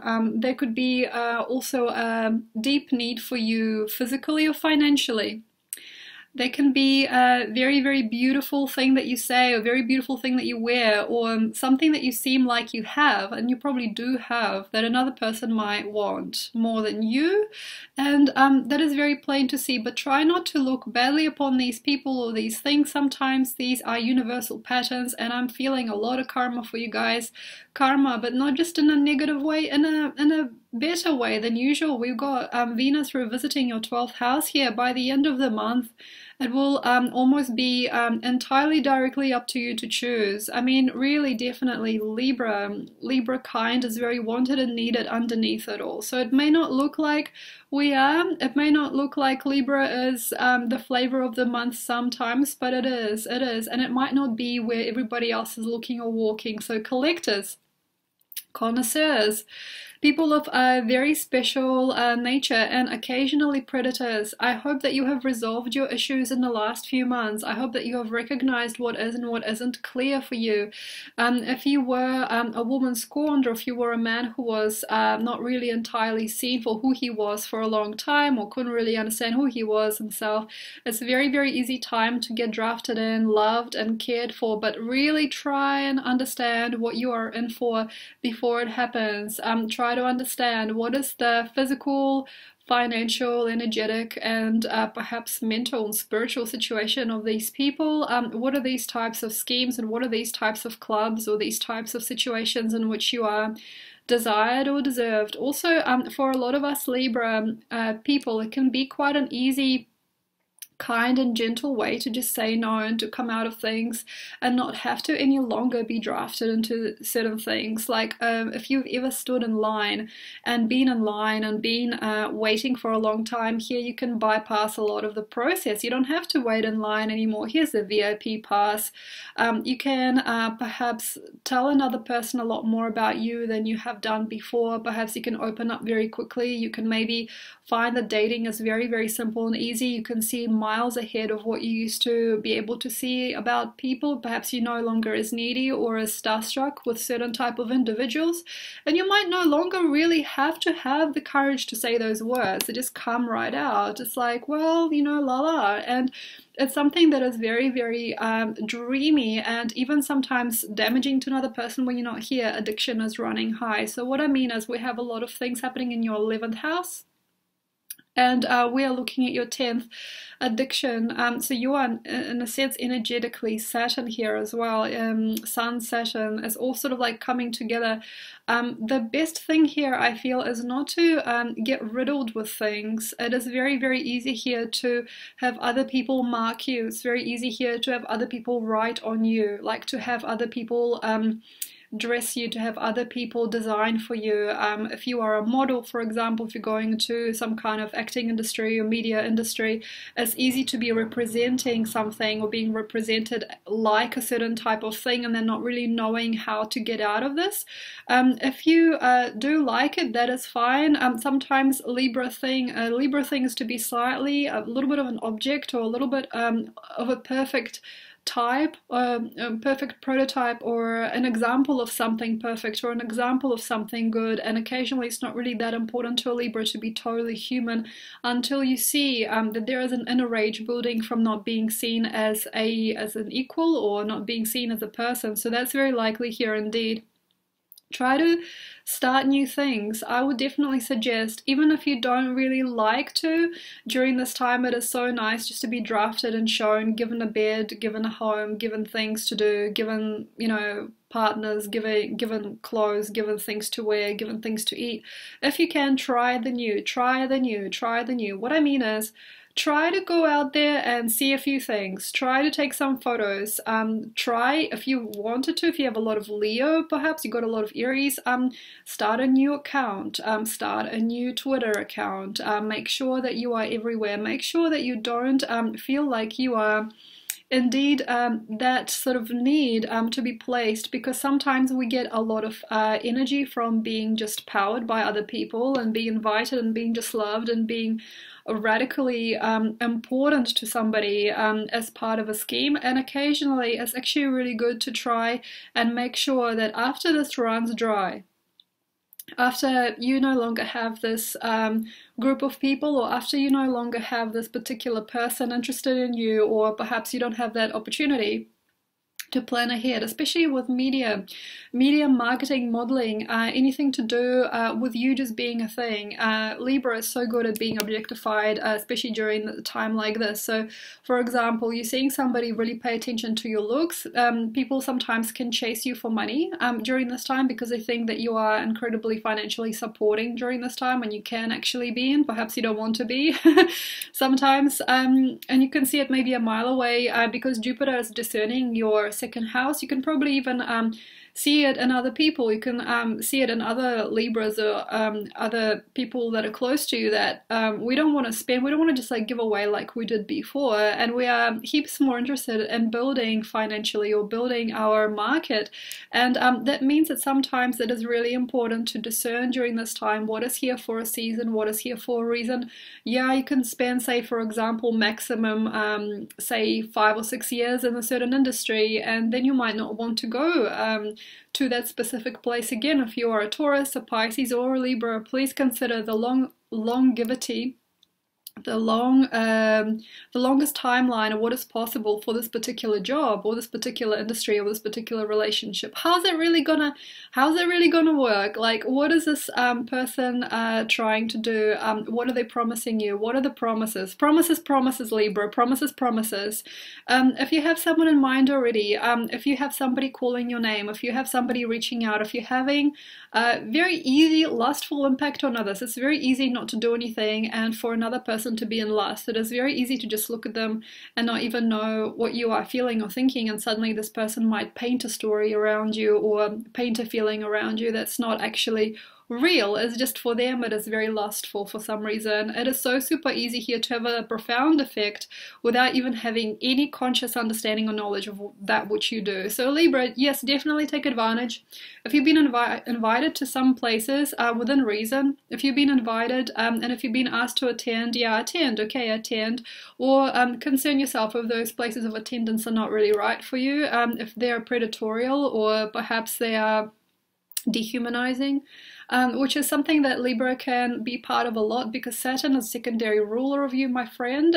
So although it is very, very lucky and optimistic here to be in such a square to Saturn, Sun, and Chiron, especially when he goes retrograde, I would actually really have a look. I would really have a mind and have a think and have a feel as to why perhaps you don't want to be just you. That's another thing that can happen. Sometimes people can create for your story that is very parasitic for them later. Perhaps they feed off you, they feed from what you do. Maybe they sign you up to a contract, but they're benefiting a lot more than you, or they're feeling a lot more.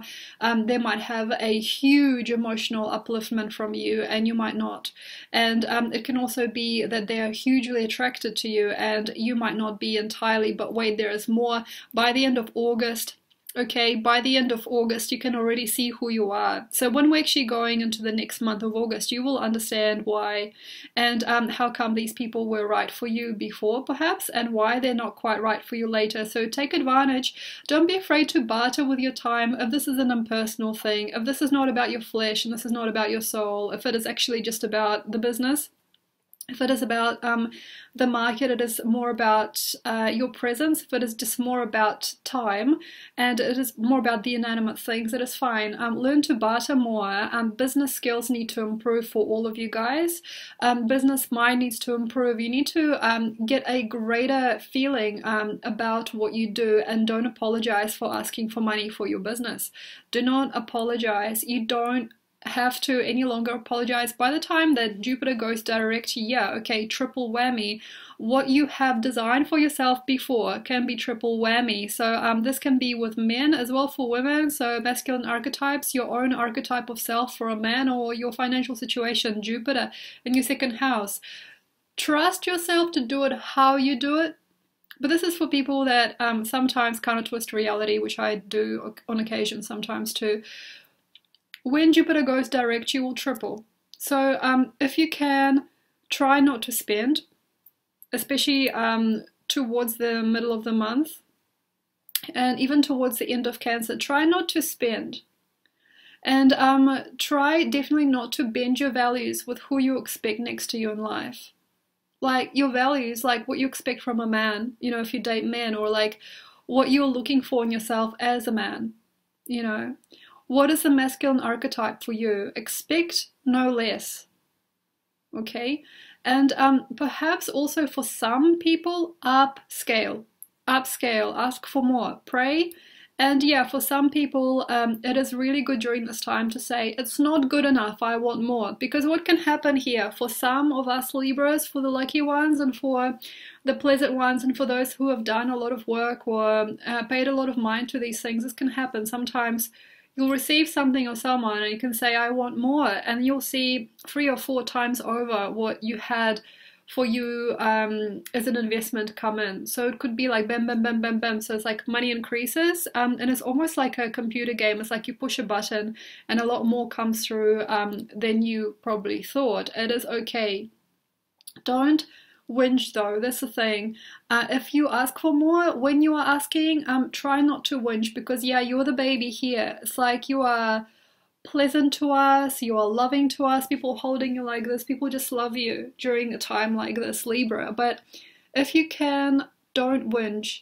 So what I mean is like, if you're not getting enough, or if you had a certain story in the past, okay, past stories, they should be gone. If you have like a story in the past and you're saying, of course, he will not satisfy me, or this job is not going to satisfy me because nothing else really satisfied me. So like nothing's going to work here. So it's very easy here, especially when sometimes like Libra is loved and they don't have to ask why. because everything says yes. It's very easy to say, well, I don't feel satisfied and I'm not sure if I'll ever be satisfied. So if you have a man coming into your life, for some people, for some women, and also men who date men, if you have a man coming into your life, you've got a support system coming into your life, you've got money coming into your life, you've got something into your coming into your life, and to sit there like, but I want more. Like, this is not going to be enough. Like, it's not going to say, just trust it. Unless you are seeing that there is some kind of like a vulturous energy behind this person. So really stay awake, Libra, and try to find the balance between wanting and accepting. And if you'd like to know more about me or more about you, have a look at the links below, and I'll see you next month. Thanks. Bye.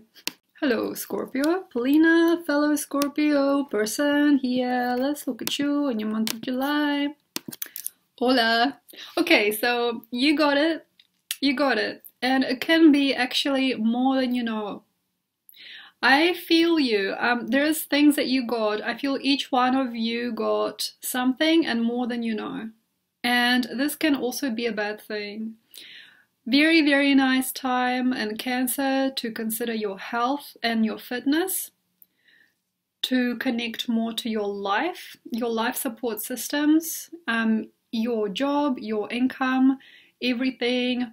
Make sure it's okay, it is fine, great trying. Also, yeah, but let's make it good. Let's make it good, and let's make sure that you don't regret how you spend the next few years of your life, because here we might actually have a huge acceleration, especially for you, because Jupiter's going direct and Chiron's going retrograde and Mars and Mercury. Yeah, so we have a few dimensions in which I feel you may not want to travel unless you make sure that everything's sound. How does that sound? Making sure that everything is sound. Making sure that you don't have anything in your body, in your physical body, that you don't need.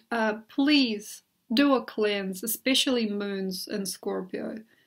This is it. It is important. We are bringing it all down. We're bringing it all back. We are making it all what it had to be probably a long time ago, and we're getting it done.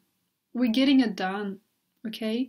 So what I mean is making sure that when you're getting things done, that later in life you don't look at this time, this precious Jupiter in your first house time, and this incredible 9th house sun, and go,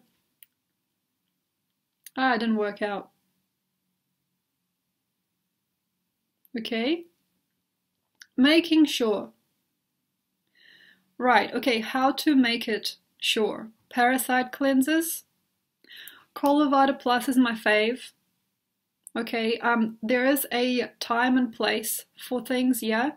But if you have not been looking after yourself, and you have never ever, especially moons in Scorpio, you have never ever cleansed your body, it is nice to get sure. Get sure. Get connected.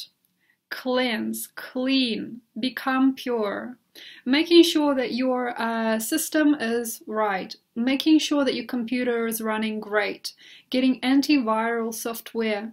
Okay? Making sure that all your bank cards and accounts are real, legit, and connected. Trying perhaps too hard, even hard, to make it make sense. And here it is, how come? Just believe that it's here. That's hard. Believe that it's here. Believe that it's come. It feels that some of you guys, some of us, Scorpios, don't believe that it's here. It's like we can have fate looking us in the face during a time like this, and also maybe with glimpses of it in June, even May. It's here. It is here. Something is here. It is real. It is for you. It is yours. But for some of us Scorpios, we feel it's not right, it's not quite real, we don't really believe it, we don't understand, we don't really understand, we don't really understand, we don't really understand. And then 2 or 3 years later, we might be looking at that boy, or that girl, or that business idea, or that dream, or that book that we never actually published, and go, well, wasn't for me. can you please just get everything correct? If you're really finding it hard to be unashamed and unbashful, because some Scorpio people do have a difficult past life and a difficult psyche. We don't just come in for nothing, okay? You know, if you are feeling ashamed, if you can't look that person in the face with love, you know, if you can't yet process the idea of fame, or if you can't understand this idea of freedom, and it's all just kind of bashful, it's like, yeah, I know that guy likes me, I know. Or like, oh yeah, I know this coming, yeah, I know this coming in, I can kind of perceive it, but oh my god. And sometimes when it comes to this ideal actually touching your life, and when it comes to the situation actually coming true for some of us Scorpios, when it actually comes to having that experience finally, or finalizing that blueprint, you know, and making it happen, sometimes what a Scorpio will have to be is something else. And this is where we jeopardize ourselves as people. This is very easy to say, okay, I'm going to bury myself in bed, I'm going to sleep it off. I'm not gonna go outside. Somebody makes a date with you and you cancel, okay? Somebody offers you an incredible idea and you cancel, you know? Somebody offers you that amazing flight and you cancel, you know? Or something happens and you are offered a big dream and you just go, no, it's just one of those things, okay? Unless you're Aries as well. During this time, or Pisces, you can have, how can I say, it's like, the world just look at you during this time and go, here you have a brand new idea, or like, here you have a very, very nice concept. Or you can also get pregnant during this time if you are trying to make a baby during this time. It's easier, so fertility is on the rise. It's more like better than ever, okay? It's like you are given, it is given to you, and it is not just given. Maybe perhaps it's somebody's old dream, perhaps who you have in your life is slightly discarded, or the place in the world that you asked to fill is slightly grungy or slightly strange, but at the same time it's there, and it's just like, here, have it. But the thing here sometimes is that you will not witness it as true, and you might even say, what is this, a joke? Like, say you might be at a bar and say you're a beautiful man, and say a woman sits next to you and she gives you her number and she says, I would really like you to call me, and you'll say, what is this? Is this a joke? You know, so one of the things that sometimes happens with Scorpio people, especially men, the power spectrum, the spectrum of success is really being targeted and really being kind of pushed around here. You might not know that you've grown. You may not see yourself as delightful. You might not respect yourself enough. And when it comes to positions of power, success, and attainment, you might believe that it is not possible for you, and you might actually recognize before it's even time that there is a bad reason why good things happen, or there is a negative side to that which you see, or a very like a abrupt or corrupting energy that is taking place when it's not. Scorpio guys especially, trust yourself. It is hard to trust in your body. It is trusting time. Trust yourself that you can carry it through, that you can pull it off. You can pull it off. You can marry during this time, especially as we go direct with Jupiter. You can marry yourself. You can be a lot more proud in what you do. You can become a greater business mind, but also please take in mind who is going to perhaps also be forever there for you. It's very easy here to generate a very amazing situation where somebody goes, trust me, I'm yours, or like, trust this, it's yours. By doing this also, everything is give and take. You can set yourself back. You can set yourself back in time, it is true. Perhaps having a person who's needy of your energy a lot more, perhaps at the moment, than you are needy of them is very, very corrupting sometimes. And occasionally can lead you to energetic abruption and purging of other things, and sometimes that is correct. For some of us, we'll have people that will help us purge something out of our world and will help us close the door to something that we have done or never wanted to be part of. It is a very interesting trauma clenching, trauma quenching time. It's almost like you can actually put an end to things just because you can. And I hope that you are ending not that which is good for you. What to end? If you're feeling like you got a lightsaber, you just want to slice. You just want to slice through, Scorpio. If you are still one of those people that are feeling very triggered and very dark, or very, very enlightened only with the murder, with the ending of something else, just make sure that what you are finishing is good. So how? Okay, so for example, cleansing your spleen, cleansing your liver, cleansing your spine, drinking a lot of water, doing yoga, doing a lot of exercise, going to the gym, probably a lot more than usual during this time. Issues, weakness, gritting of teeth, crying at night, that should be leaving. I really hope that leaves.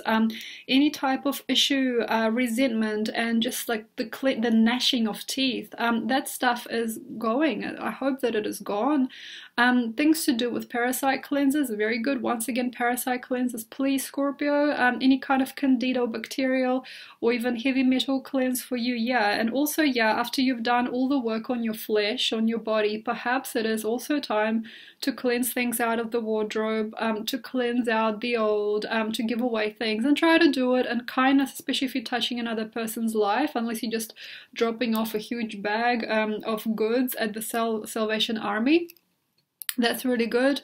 Cleansing your time of things that you never had to do. Here is where Scorpio is reborn, but try to come out as an angel this time and not like a demon. So what I mean is, like, as you are coming out of I know it's very like deep. So as you come out of one version of you and you walk into the next version, try to make it light and try to make it not so presumptuous of negative things. It's like not to presume things on the dark scale of life, not to presume things queer or like off, or like something, you know, that is not quite strong or strategically robust. It is very, very easy here to climb into a situation where it's almost like you want it to be over before it's time. We're just checking how flimsy it is just to make sure that you don't miss it later on. It is very easy here to have a situation of sour grapes.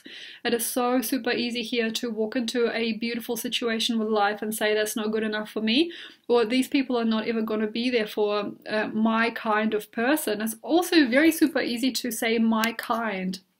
And what I mean is segregation of yourself due to race, culture, gender, any other kind of beliefs and specifications. You can say my kind of person is not welcome, or like my kind of job is not paid well for, or my kind of life is just not a good life. So if you can, Scorpio, yeah, it is time to get rid of a few things. Galactic blueprints, okay, old ancient ideas, things in the closet, things you've been hovering above yourself, things you thought you'd never meet, things you thought you'd never do.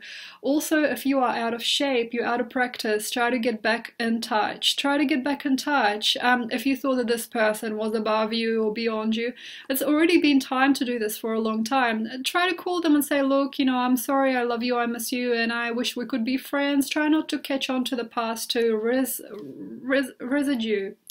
Residue of the past is easy to shed. And also, for example, if you're seeing that you are about to commit to a new relationship or a new situation with someone new, or you are about to join a new family home, just try to connect to the past in a very nice, shallow way. Hey, hi, I miss you. Like, I just wanted to tell you that you meant a lot to me, but don't go into the story. So if you say to someone that you miss them and you love them and you want everything to be good, it doesn't mean that you have to jump in bed with your ex. It doesn't mean that you have to make sure that you are with someone who protects you from the future, because it is very possible.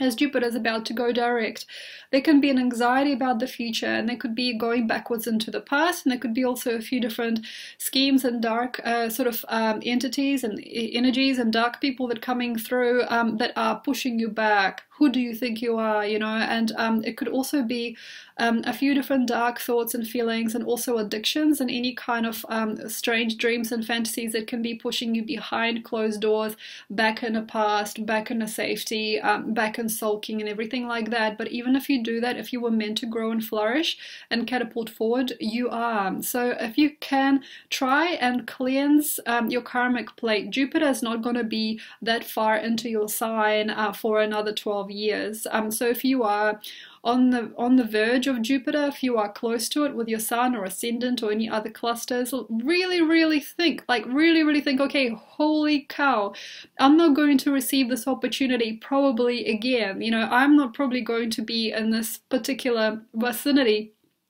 of myself again. Like, for example, for me, Mercury and Jupiter at the moment are conjunct for me, and it's almost conjunct my ascendant as well on my chart. So what it means to me is perhaps with my speech and with my action and my proactivity and my ability to enter schemes and enter games and enter situations, it will not be such a time for a long time for me. So at the moment, like for example, if you have an ascendant conjunct Jupiter right now, try to be as proactive and as like awfully forward as you can be, because on occasion these types of dreams will not reoccur. Where are you not forward? Where are you trying not to be? Where are you hiding yourself? Where are you trying not to go?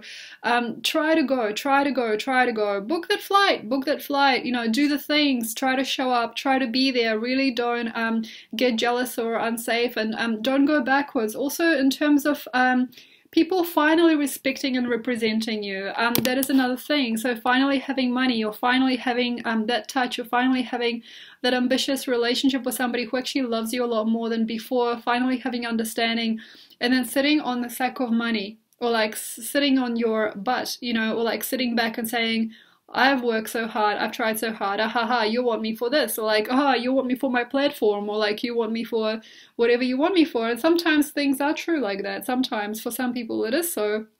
But it is really good not to dwell here and to go forward, and don't be greedy with your love. Don't be greedy with your heart. So thank you very much, Scorpio. Please open your heart, open your eyes, and open up your frontiers, because it might not be another 12 years that you get an opportunity such as this. So please take care of yourself, take care of your home, take care of whatever you've decided to keep around from the past, and make yourself new. Make yourself new. So transformation time for you guys. If you'd like to know more about me, more about you, it's all in the comment section below, and I hope that it has pleased you to watch me. Thanks. Bye. Hi, beautiful, sexy, and amazing Sagittarius. Welcome. Okay, so what a night for you. What a night. Why what a night? It's just kind of like there. It's almost like you're in between things, in between people, and in between stuff. And it can be like a weird night of the soul. And it can also be just a weird time, and it can be very literal time. There are people walking up and down, there are people doing this and that, and once again, you're a very literal guy, girl. It could be very literal. And this is one of those times to be happy and safe and contained, but at the same time to burst on through just by being as mundane, as literal, and as perhaps boring as you think you might be. So what I mean is, you're not boring, you're not literal, but here you are best when you are just yourself, just your plain Jane or plain person, you know, like you are like at your best here, just to say the obvious thing, to laugh during an awkward time, to say that joke that probably everyone already heard, to make sure that you don't have to make a presence or presumption about yourself. It's so good to just once again navigate right out of your closet, see what you've got in your closet, see what you've got in your bedroom, see what you already wear, see what you already do, just being like, here's what I do, here's what I got, here's what I've always been. I've worn that coat since I was 17 years old, and it's still here, and I still love it. I'm 27 now.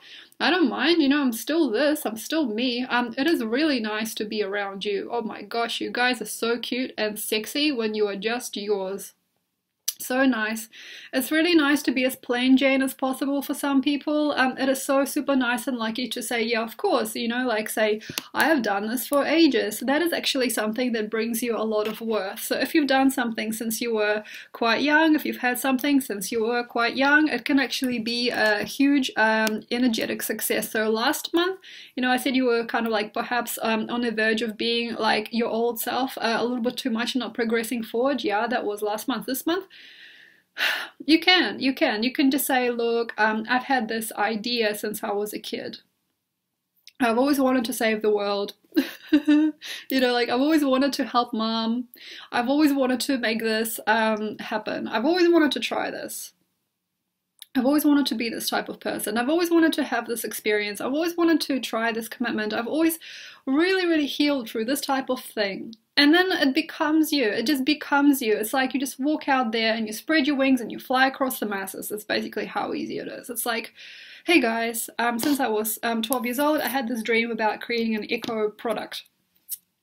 An eco product, how to clean the oceans, you know? And now, maybe it's time, and it is time, and you can. Do not care for other people's dreams, though. That's the thing. You're looking around, you might look and you see, oh my gosh, everybody's like a little bit shy, or like they're a little bit strong. You can really get carried away with someone else's story. Please don't go into that. Somebody else's sappy story, somebody else's idea, also somebody else's glitz. It's like, wow, look how glamorous.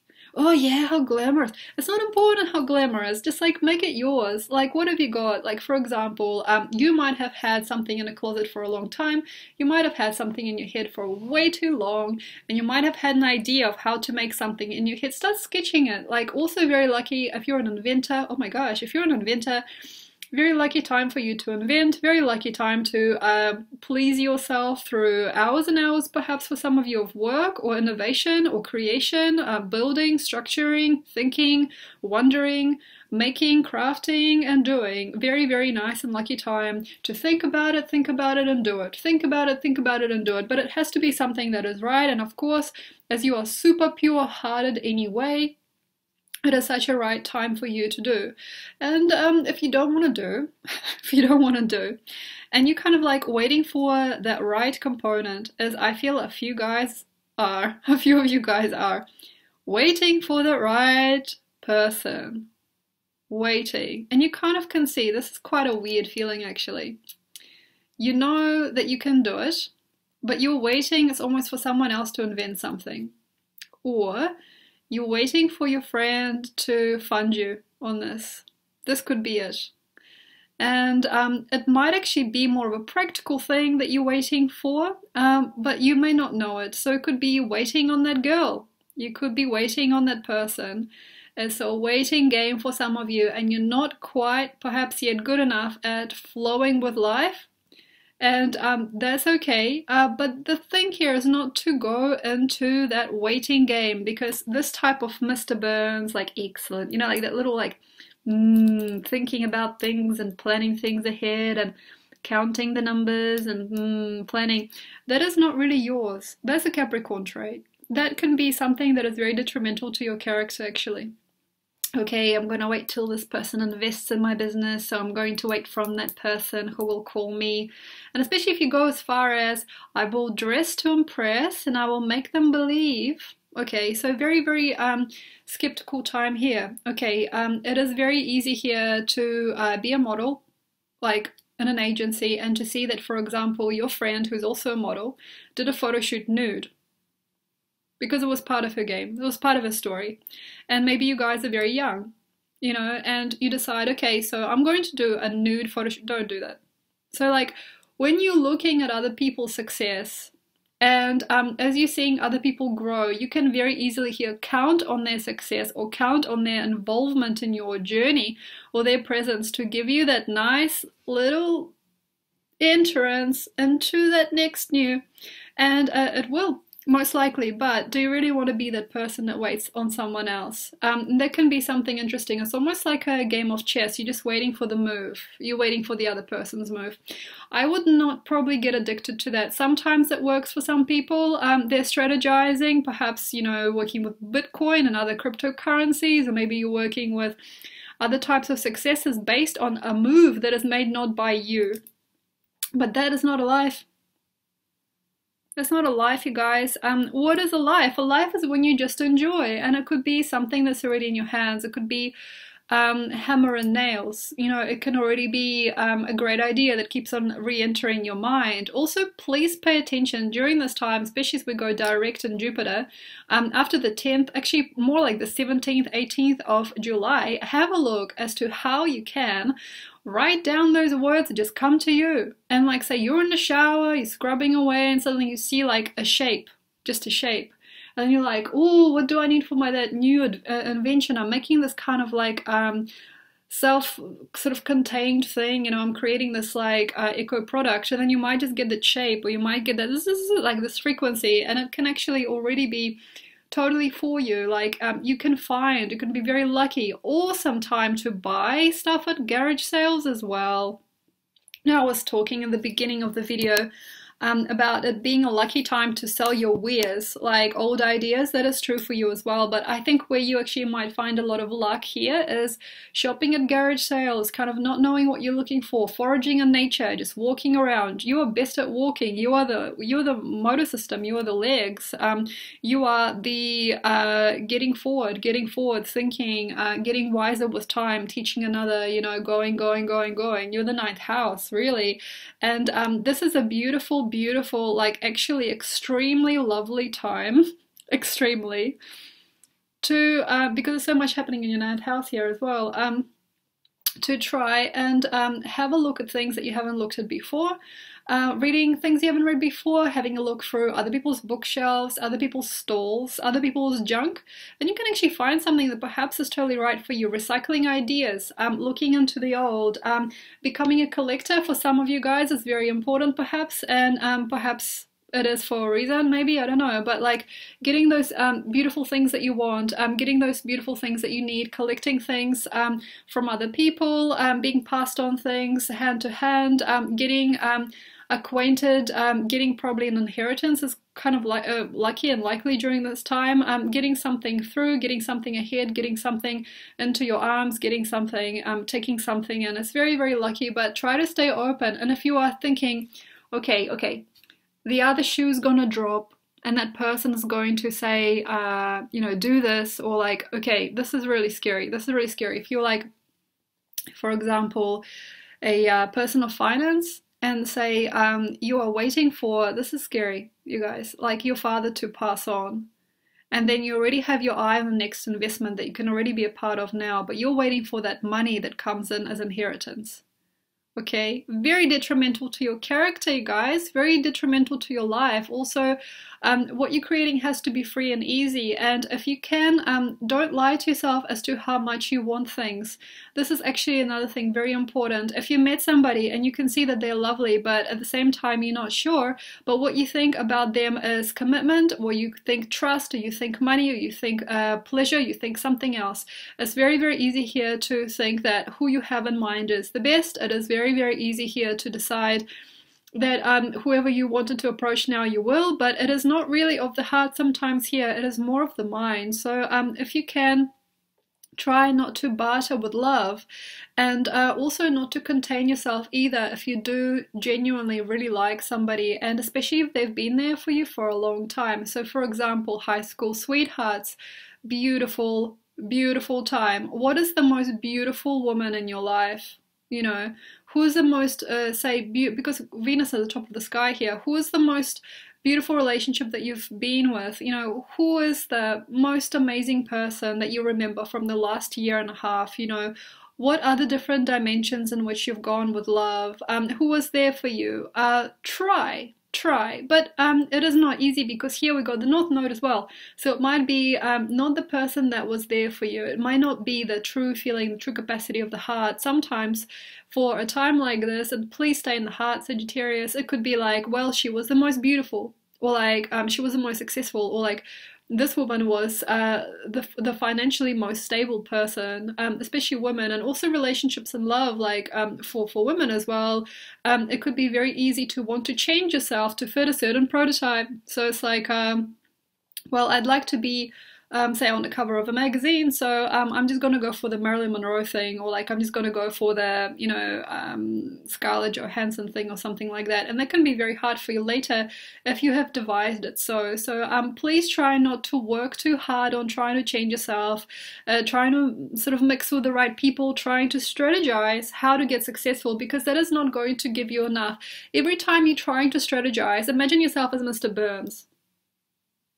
It doesn't suit you, Mr. Burns. You know, try to imagine yourself as Mr. Burns and see how much greater it might be just to be that kind-hearted, never-dying sense of love and justice and healing for all humankind, because you are the most human sign of all, Sagittarius. You are the pinnacle of humankind. Thanks a lot, and I hope you have enjoyed my show.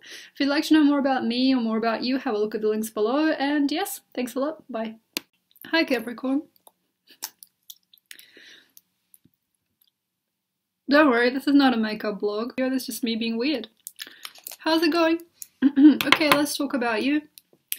Let's talk about your ridiculous month of frivolous, beautiful, and potentially frail relationship activity and things in the mind. Too much, too fast, too soon. Too here, too there, too perfect, too clean. Too gentle, too sensitive, way too much love, or too much emotion. Maybe a little bit too many different people involved. Maybe you feel too amazed. Maybe you feel a little bit too clean. Maybe you feel a little bit too strange. Maybe you feel a little bit too bright for him or her. Or maybe you just feel a little bit too obsessed with yourself, with your past, with him or her especially, because we're looking at your 7th house. Courtship, Courtship, and yes, the 8th house is full of it. We have something for you. When you did that thing last month, perhaps, or when you wanted that person or that experience, there could have been a lot of buts. Here, either they stayed or they went, something happened, something melted and something became. And here you go for it. It is not good.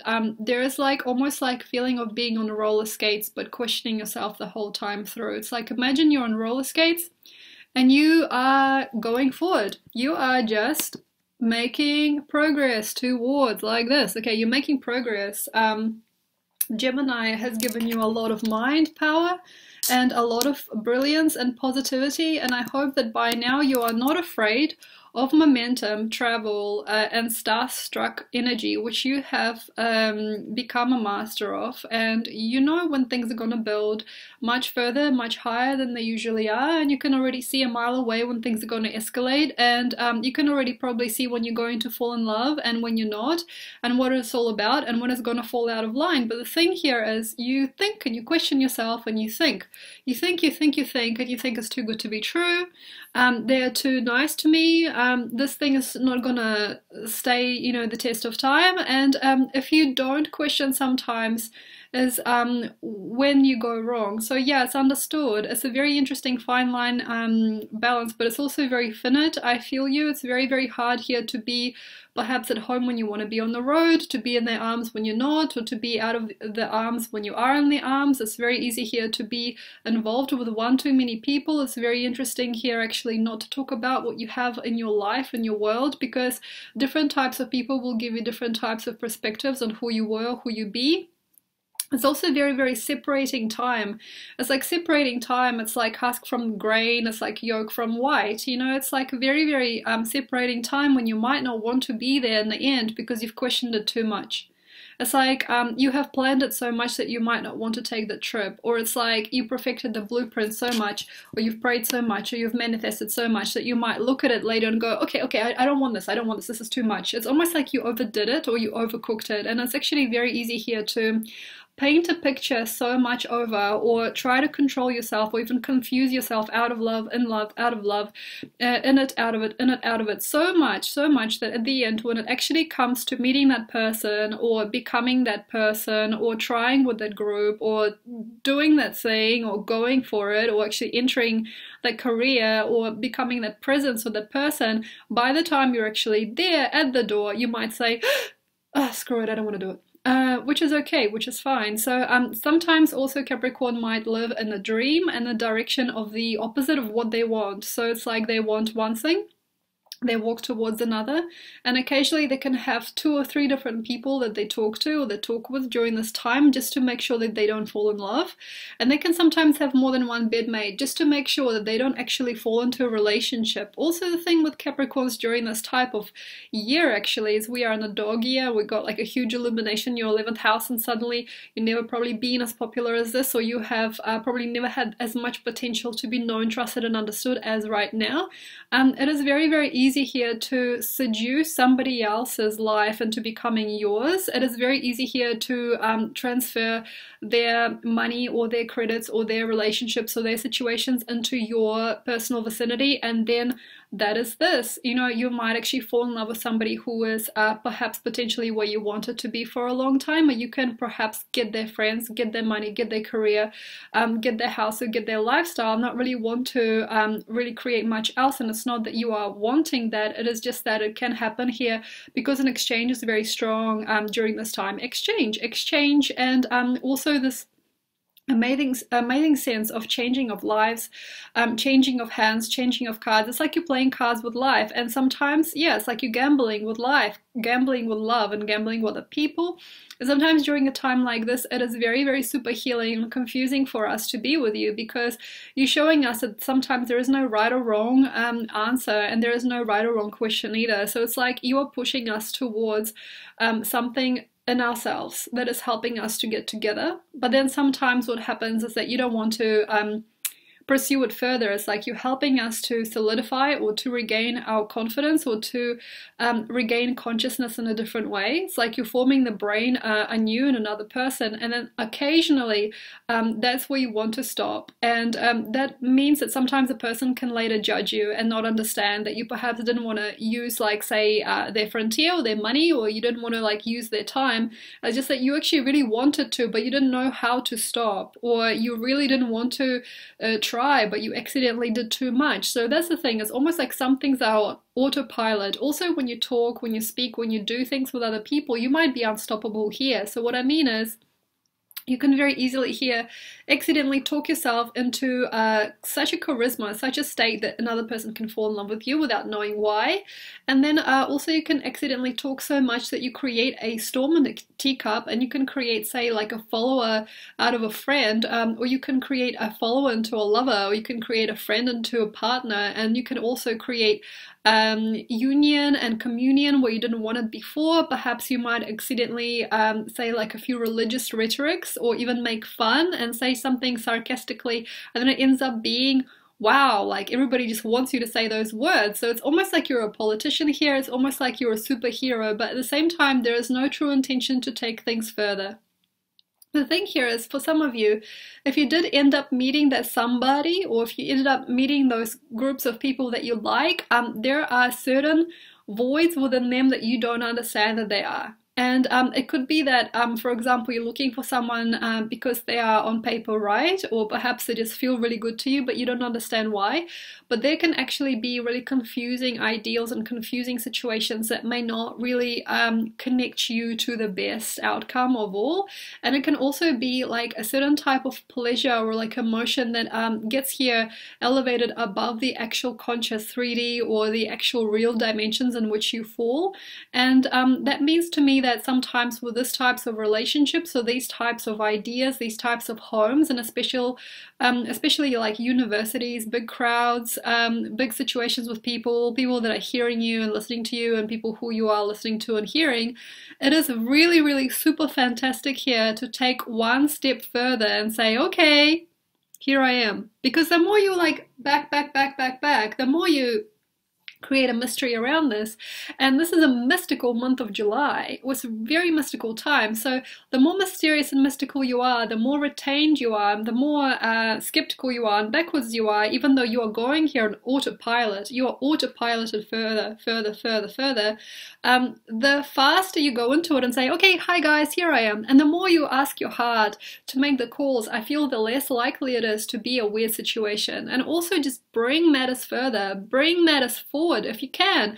So you met someone, right? You met someone, and who you are there may not be who you truly are inside. They might see you for something else that you're not, or they might see you for something a lot more than you'll ever be. That's also true. They might not notice themselves, although you're very lucky here during this time with currency. You're very lucky with partnerships that go further than you perhaps, or people that want you to go much further than you've been before. It's actually really, really lucky and truly genuine time to meet somebody who's really of worth.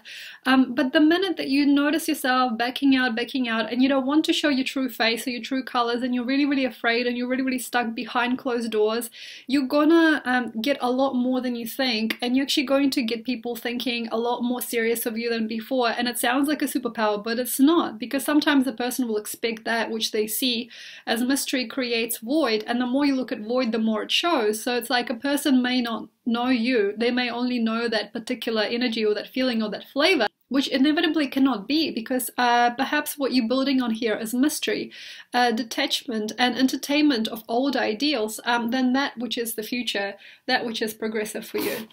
The best thing here, I feel, is not to stay behind closed doors, not to keep conversation shy and quiet, and not to keep things cryptic. I feel that the best part of it for you is to go forward further and further into where you are going to go.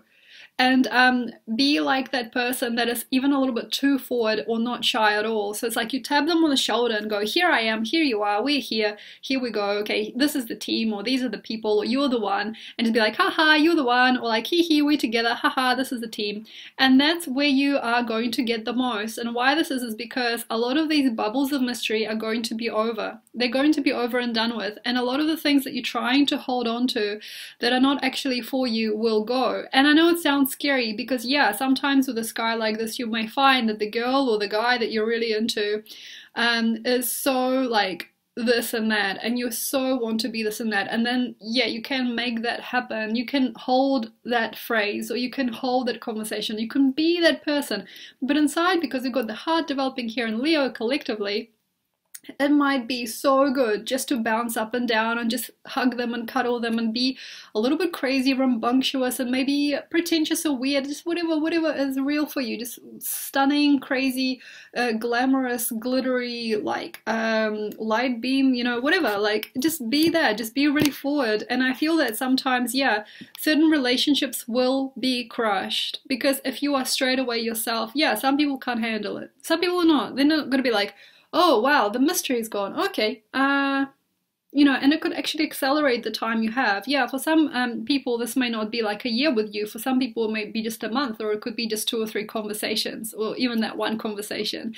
And I know it is scary that sometimes, you know, when you are more yourself and you're stepping up to your own rhythm, you're stepping up to your own beat, yeah, sometimes it is like, whoa, holy cow, that means that the person doesn't like me, or like if I'm really truly myself, it might not last. Yeah, that's true, but it is many times better than creating a fantasy or a rhythm that cannot be sustained later on, and can only be given to and given to and given to, because here it's very easy to start a relationship out of mystery that is not really based on trust or love. It is based on like slowly like giving money, or giving resources, or giving time, or giving self, or them like chipping in. It's like you are chipping in. It's like a chipping in relationship. It's like you are taking your time, you're reeling yourself in, you're trying not to say the bad words and things like that. So it's much better just to be yourself and to become as starstruck and obvious with you, not with them.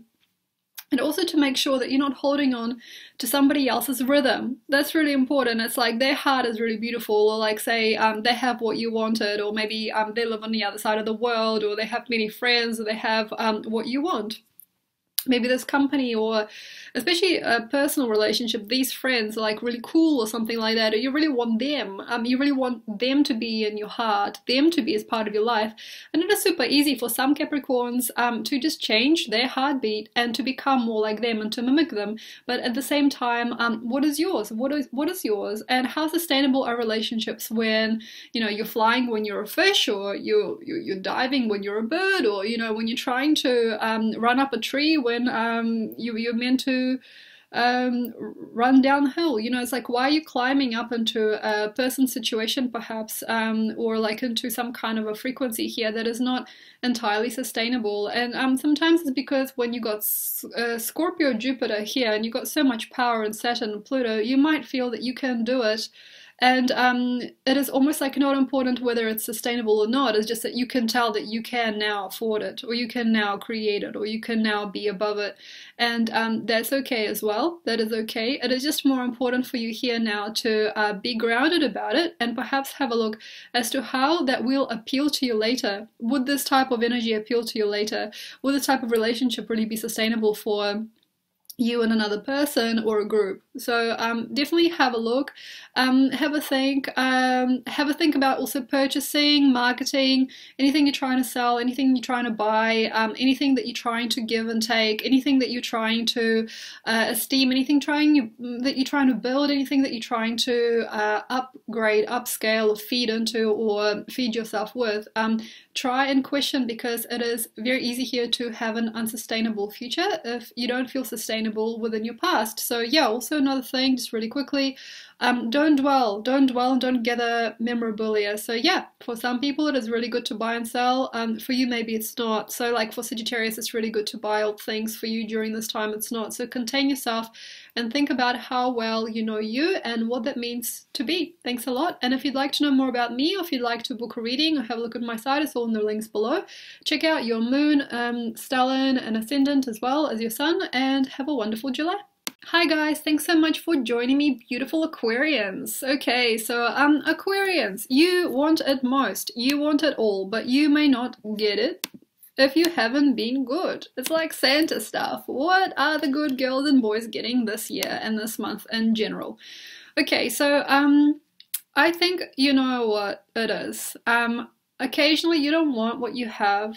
You may not really like what you've got. And as I've said before, 2 or 3 months now, it's been a time to just get it, to just take what's yours. It was already in front of you. Okay, that marriage was possible then. Okay, these people were open then. These opportunities were open. These jobs were wide open, and I was just looking at you like, wow, everybody wanted you, Aquarius. And here's one of those cycles again. And this is the cycle of needs. As you have probably had a cycle of relevance last 2 months or more, maybe you looked above, looked around and felt good. Dog, yeah, why not? Why not take it further? Why not ask yourself what you need? You know, why not really like dabble with life? Yeah, why not? And tell you why is because sometimes, Aquarius, this is just for you in general. Sometimes when things turn to you and they say, I'm yours, take me, you know, like there is a person here, or there is a conversation here, perhaps there is a group, perhaps there is a center, maybe there is a job, maybe there is like a very colorful, amazing course, maybe there is something for you, and everybody usually gathers around you, and they kind of slightly through Facebook, through media, you know, through serendipitous synchronicities and reminders, show you where you need to go. Like, for example, if you were meant to propose like 2 or 3 months ago, you know, you might have heard songs on the radio about weddings and marriage. You might have seen baby posters. You might have like gone to the supermarket and seen a lot of like diapers and like bottles and things just like jump out at you, like, you know, things to do with weddings and white dresses and everything, kind of like take a lot of your time, or unconsciously being able to notice a lot more of that world than before. And here you have it, the new cycle. And this means that before a certain point in June, I think for most would have been 24th. Okay, it's actually 23rd today. Okay, so tomorrow, like now. Okay, you had to basically say, like, you have had to say, okay, I will give it, I will give it. And then we had the full moon in your 12th house, okay? I will give it, you know, I will give it.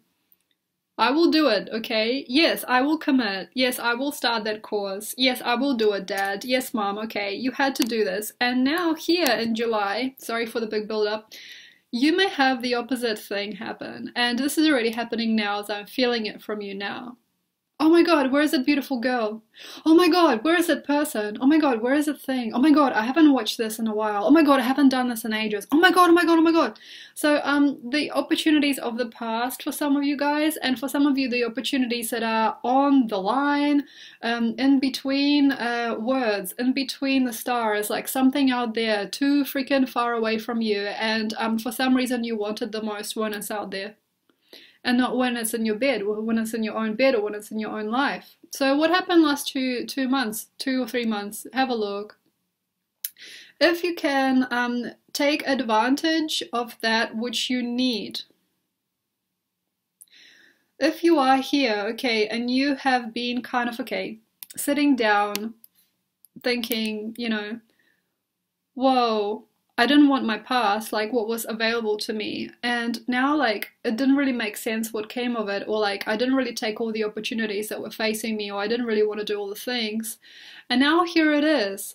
Either you could be going like, there was this girl I met 3 years ago and I'm still in love with her, or you could be like, oh, this woman that I met just last week, and I know that I'm about to get married, or like I'm sort of engaged, kind of not really, and I'm just thinking about this other person. It's like this kind of like world, like swimming around, like looking, and it's almost like you're looking at life, and it's now more real. Last 2 or 3 months, it was more like musing. It was like more like a murmur. It was like kind of like you were just walking through life, and it was kind of looking back to you and looking away from you. But during this time, you can very easily fixate on things that don't need to be. And it could be also very easy here to be swayed by somebody else's love, somebody else's talent, somebody else's presence. You're really amazing as an employer during this time. I feel just to stay clear of positions of asking, begging, and trying. This is an interesting time. It's like you don't know what it is until it's gone. You don't know what you got until it's gone. You don't know what it is until it's over there somewhere else. Also, very easy here to have a change of heart, because, you know, Venus is walking past, it's already walked past the North Node, and it's walking out of Leo, and it's walking into Virgo, so it could be like there is a jealousy, or there is a need for more with a person that's not ever going to be with you now, or there could be a jealousy or need for people that have not ever wanted to be around, and they've gone their own way, so you're seeing things are separating. So it was all like one flock, and now you can probably see that there's many flocks of us, or there's many types of dimensions and many types of frequencies in which we have gotten to. And you might also see that some people have ascended past you, or past your current frequency or current design, or what might look like people are on different levels of life. And it's just not good to look at life like that, because you've got Pluto and Saturn there in your 12th, and it's not looking good, basically. What I feel would be best is try to be the silent observer here, and if you have missed out, or if you have not wanted to be that beautiful, bountiful person that everybody wanted to give to, if you don't want to be the star of the show, if you don't want to be that man or that woman that was finally to be married, or finally to be connected after many years, perhaps, you know, perhaps you didn't want to be in that union, it was too mundane or too boring for you, that's okay, that's fine, it's okay. But now the thing here is not to go backwards in wishing, and not to go far forward. I feel that the best thing here is to stay. Stay. And what I mean by this is it's really nice to be a person who's a connoisseur. It's so nice to be in a place where you are just looking through. It's like you're looking through the magazine of life. For example, somebody comes to you as a connoisseur, like you're an agent, or you're somebody who's a representative now. Perhaps you're in a greater power and they bring you something like a portfolio, or they bring you their work. It is very interesting here to suddenly go from the feeling of being the ambitious child or the protege into being the conservative adult, actually. Very sudden change here for you guys, as what I can see. So what I mean is suddenly from being that beautiful bushy-tailed person, bright-eyed bushy-tailed person that was given all the opportunities and asked to be like kind of maybe even slightly roped into certain types of scenarios. Here you are not, and I feel that the best type of position here is executive. It's like being slightly stoic, being slightly strong, watching people come in and out, watching people face you, watching people come into your office, looking through their things, experiencing life through what people bring in instead of having to be somebody who runs after somebody else or who stays behind trying to look for somebody who has been in the past. It's very difficult here if you are somebody who likes to look through the past. One other thing for you guys here is that behavior, feeling self-betrayed, truly criticizing one's own actions and one's own power, one's own feelings and things. You might have said, oh my god, oh my god, oh my god, I shouldn't have never said that to her, or like, oh my god, I should have never said that to those people. It's very easy here to blush. It's very easy here to be like seduced into some kind of like a game with life where you're walking between different people's lives and you don't want them to know that you're looking at them, to be like incognito and to look at their photographs online, or to look like at their stories, to secretly show up at their show, to secretly look at their world. It's very, very easy here to like look at photos of your ex-girlfriend who's already married, has got a child. You know, it's really easy here to become an addictive person, an addictive presence who is looking through that, which is perhaps for you either too new or too old. It feels to me that the best thing here is just to rest.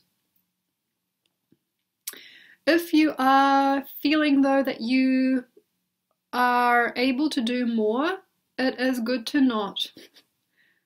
Your 8th house to the sun, you know, and people are like, 8th house, sexy. It's like, yeah, 8th house, sexy. And this is a very confusing thing. Aquarius doesn't really like to be in the 8th house. It's like the 8th house of power and strength. There is a big fixed sign cross here, you know. There's a lot more than meets the eye for you. Everything is a lot more than meets the eye. Everything is much more magnetic than it's been. And here's where you come into your own skin, you come into your own feelings. And suddenly it's like, oh, that's where it's always been.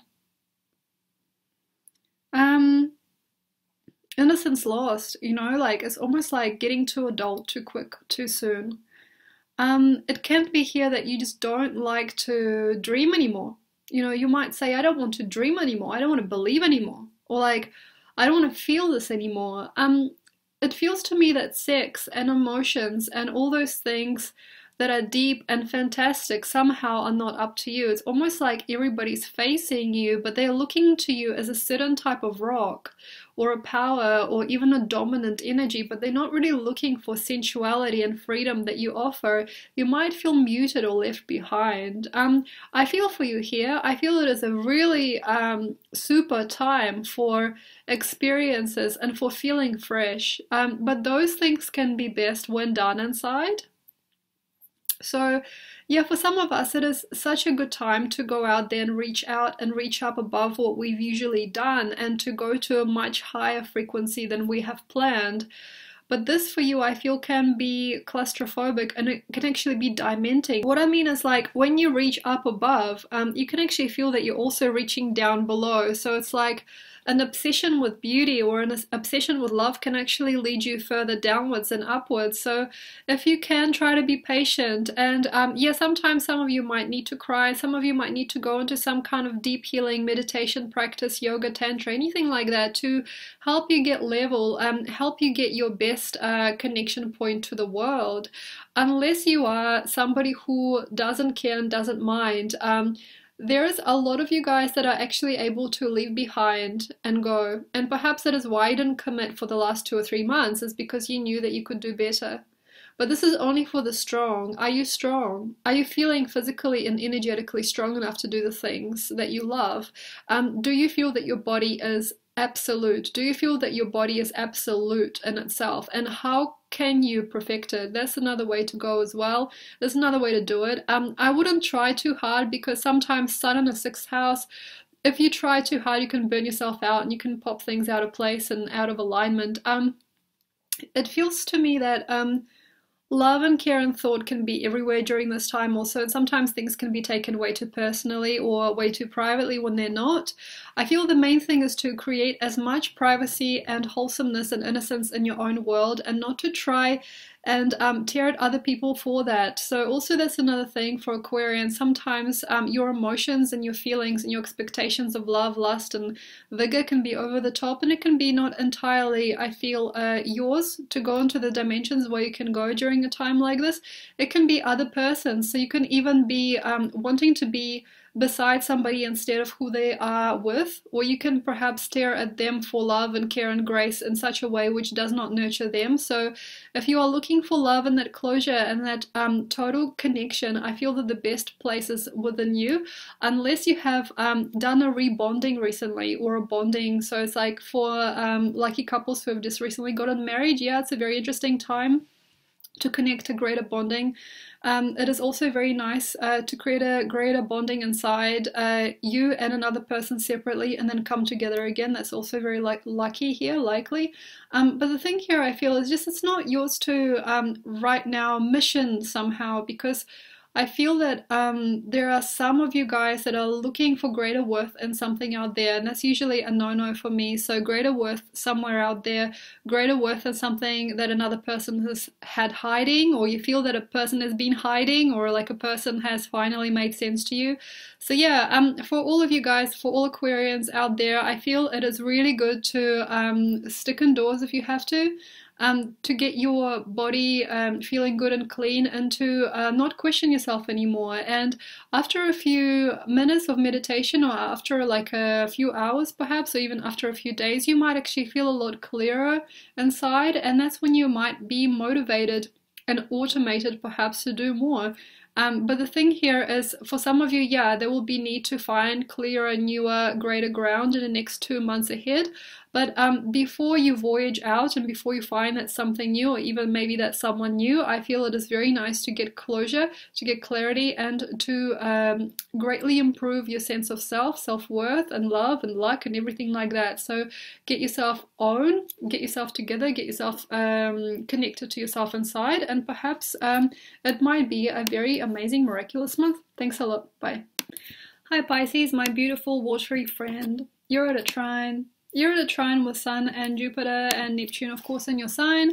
You have a lot of, I don't know, healing power. You are very glorious. You are very curious. You are very confident, perhaps, a slightly freakishly confident and freakishly knowing of who, what, why, and when, and what for you want. And that can be almost mind-boggling for other people when there is such a lull with you. Quite often there is such a lull and such a nice relative coldness perhaps, or very warm feeling, but it's not quite this or that. And then this is where you might wake up and you might be on top of the world. It's a very, very fortunate time to meet you, to see you, and to understand, because this is where goods are exchanged, this is where great money is made, and this is where big business is found, and then this is where like love and lust turn into fate, and then this is where transcendence brings it all together and into what seems to me the perfectly alchemized life. So it's almost like through nothing, through void and through shadow, or through things that are not quite there, not quite here, they're not really connected and not really contained, comes out the voice through what was before perhaps none or nothing, through what perhaps before was not here, through that which perhaps never really made a lot of sense and never really understood what it was, comes out fate. So this is what you do to us, with us, through us, and in this world as yours, as you. You become that which other people do not see when it's doing it, and also when you are outward, when you are expressing your thoughts or your kindness or your intention and your pattern, like when you set in the pattern into life, when you set a pattern into creation, it feels to me that people can't believe that that's how you felt, or that's how you do, or that's what you do with yourself. It's almost like you are unknown, you are incognito, or you are not perhaps feeling or showing yourself as totally blessed or totally onto it or totally on top of things until it is time to shine. And it is too good to be true sometimes what you can create. So it's like out of nothing, out of nowhere, and out of neither nor, through some kind of strange divine intervention, or through some kind of weird, wacky connection to multiplicity and multiple things in very strange and very curious ways, you pull the rabbit out of a hat, and there you were all along. So it's like you were at a still, you were like at a standstill. You were at a very perhaps impractical position, or you were in a very, very subdued or even romantic state, and then here you are now in July and you are very proud of it. So this could be that something came out of the box, something came out of the blue, or somebody or something is now evolved, enjoyed, and cherished or challenging.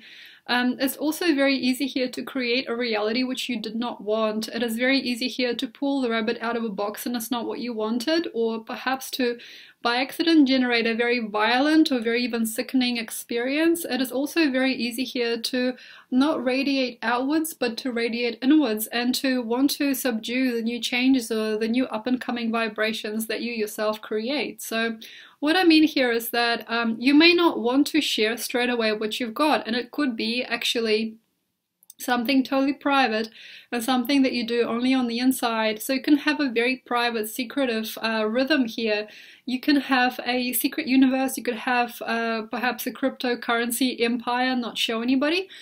You can have perhaps a very interesting private inner world, and I would suggest only if it is yours and it is fully there. So for example, if you're creating something, you're building something for your use later on in life instead of something that you do just for fun, like for example a secret world of video games or like a secret world of adventure.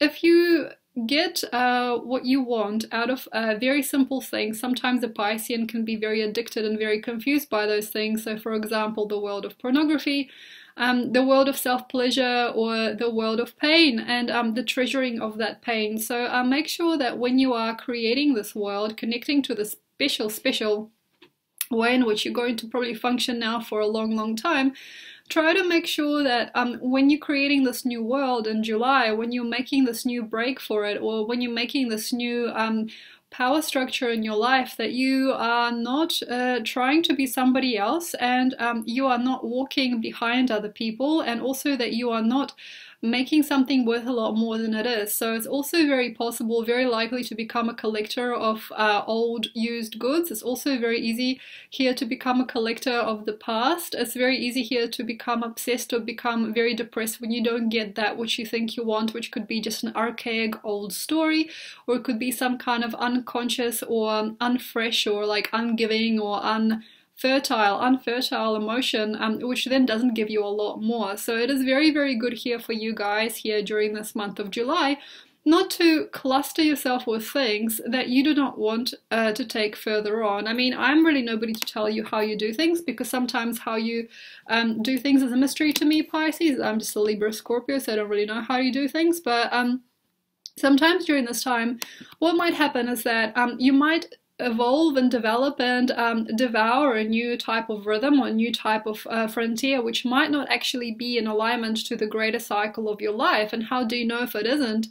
It depends. It's like, okay, if you are suddenly collecting video games, if you're suddenly collecting certain things, and you do certain practices a certain time of day, make sure that you are being mature about it, and make sure that you are not living in the world of women. Why that is because sometimes on occasion this can lead you to gorgeous new things, gorgeous new people, and gorgeous adventures very fast and very far, but this can only last for a few months, or maybe it only lasts for half a year, or just, it doesn't really last, and maybe it's only a self-building process up until December or January, and then when you come back to your blueprints, what do you do for you? Like, what do you do for you? So Pisces, if you have this new adventure, new frontier, new recognition, new understanding, a new something, just make sure that you're not using it for an escape from you. So this is sometimes what a Pisces does, and some of you guys can afford it. So for example, if you're a visionary, you're a creative artist, and you've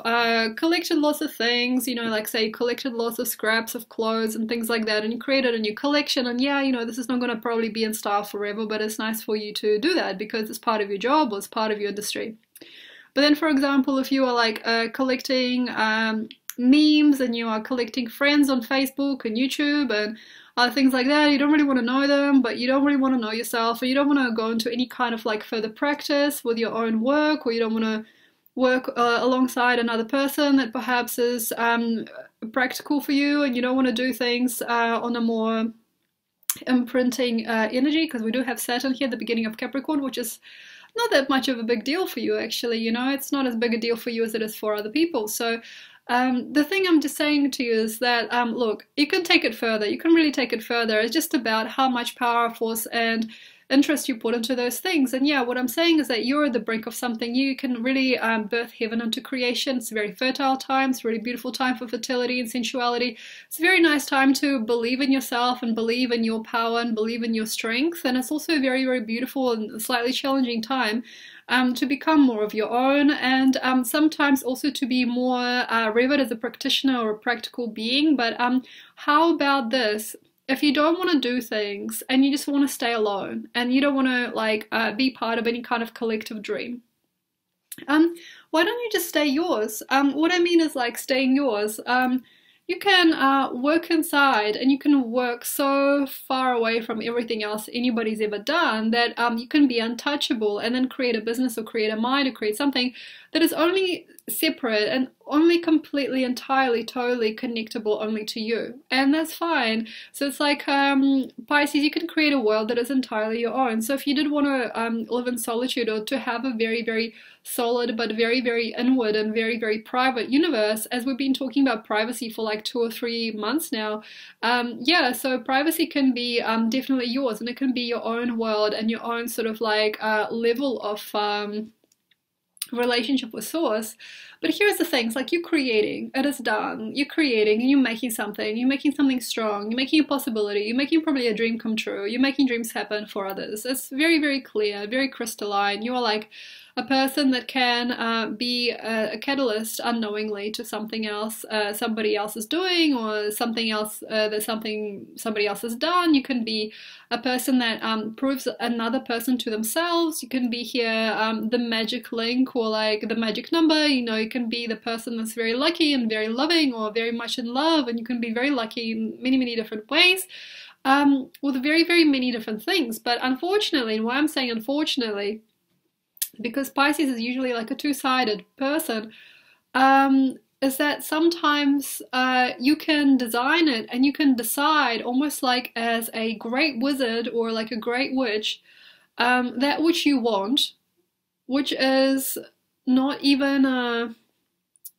part of a story. It could be something that is not connected to anything that you have, and it could be somebody or something that is not connected to anybody else in your world, and it could also be something so rich and meaningful for you at the time, for that 1 or 2 years, or maybe even less, but then you never come back to it. So make sure that you're not feeding an addiction, and make sure that you are not creating also here personality disorder, or you're not falling in love with the ideal of something that is creating within you or within other people personality disorders. So for example, if you're in love with somebody who is a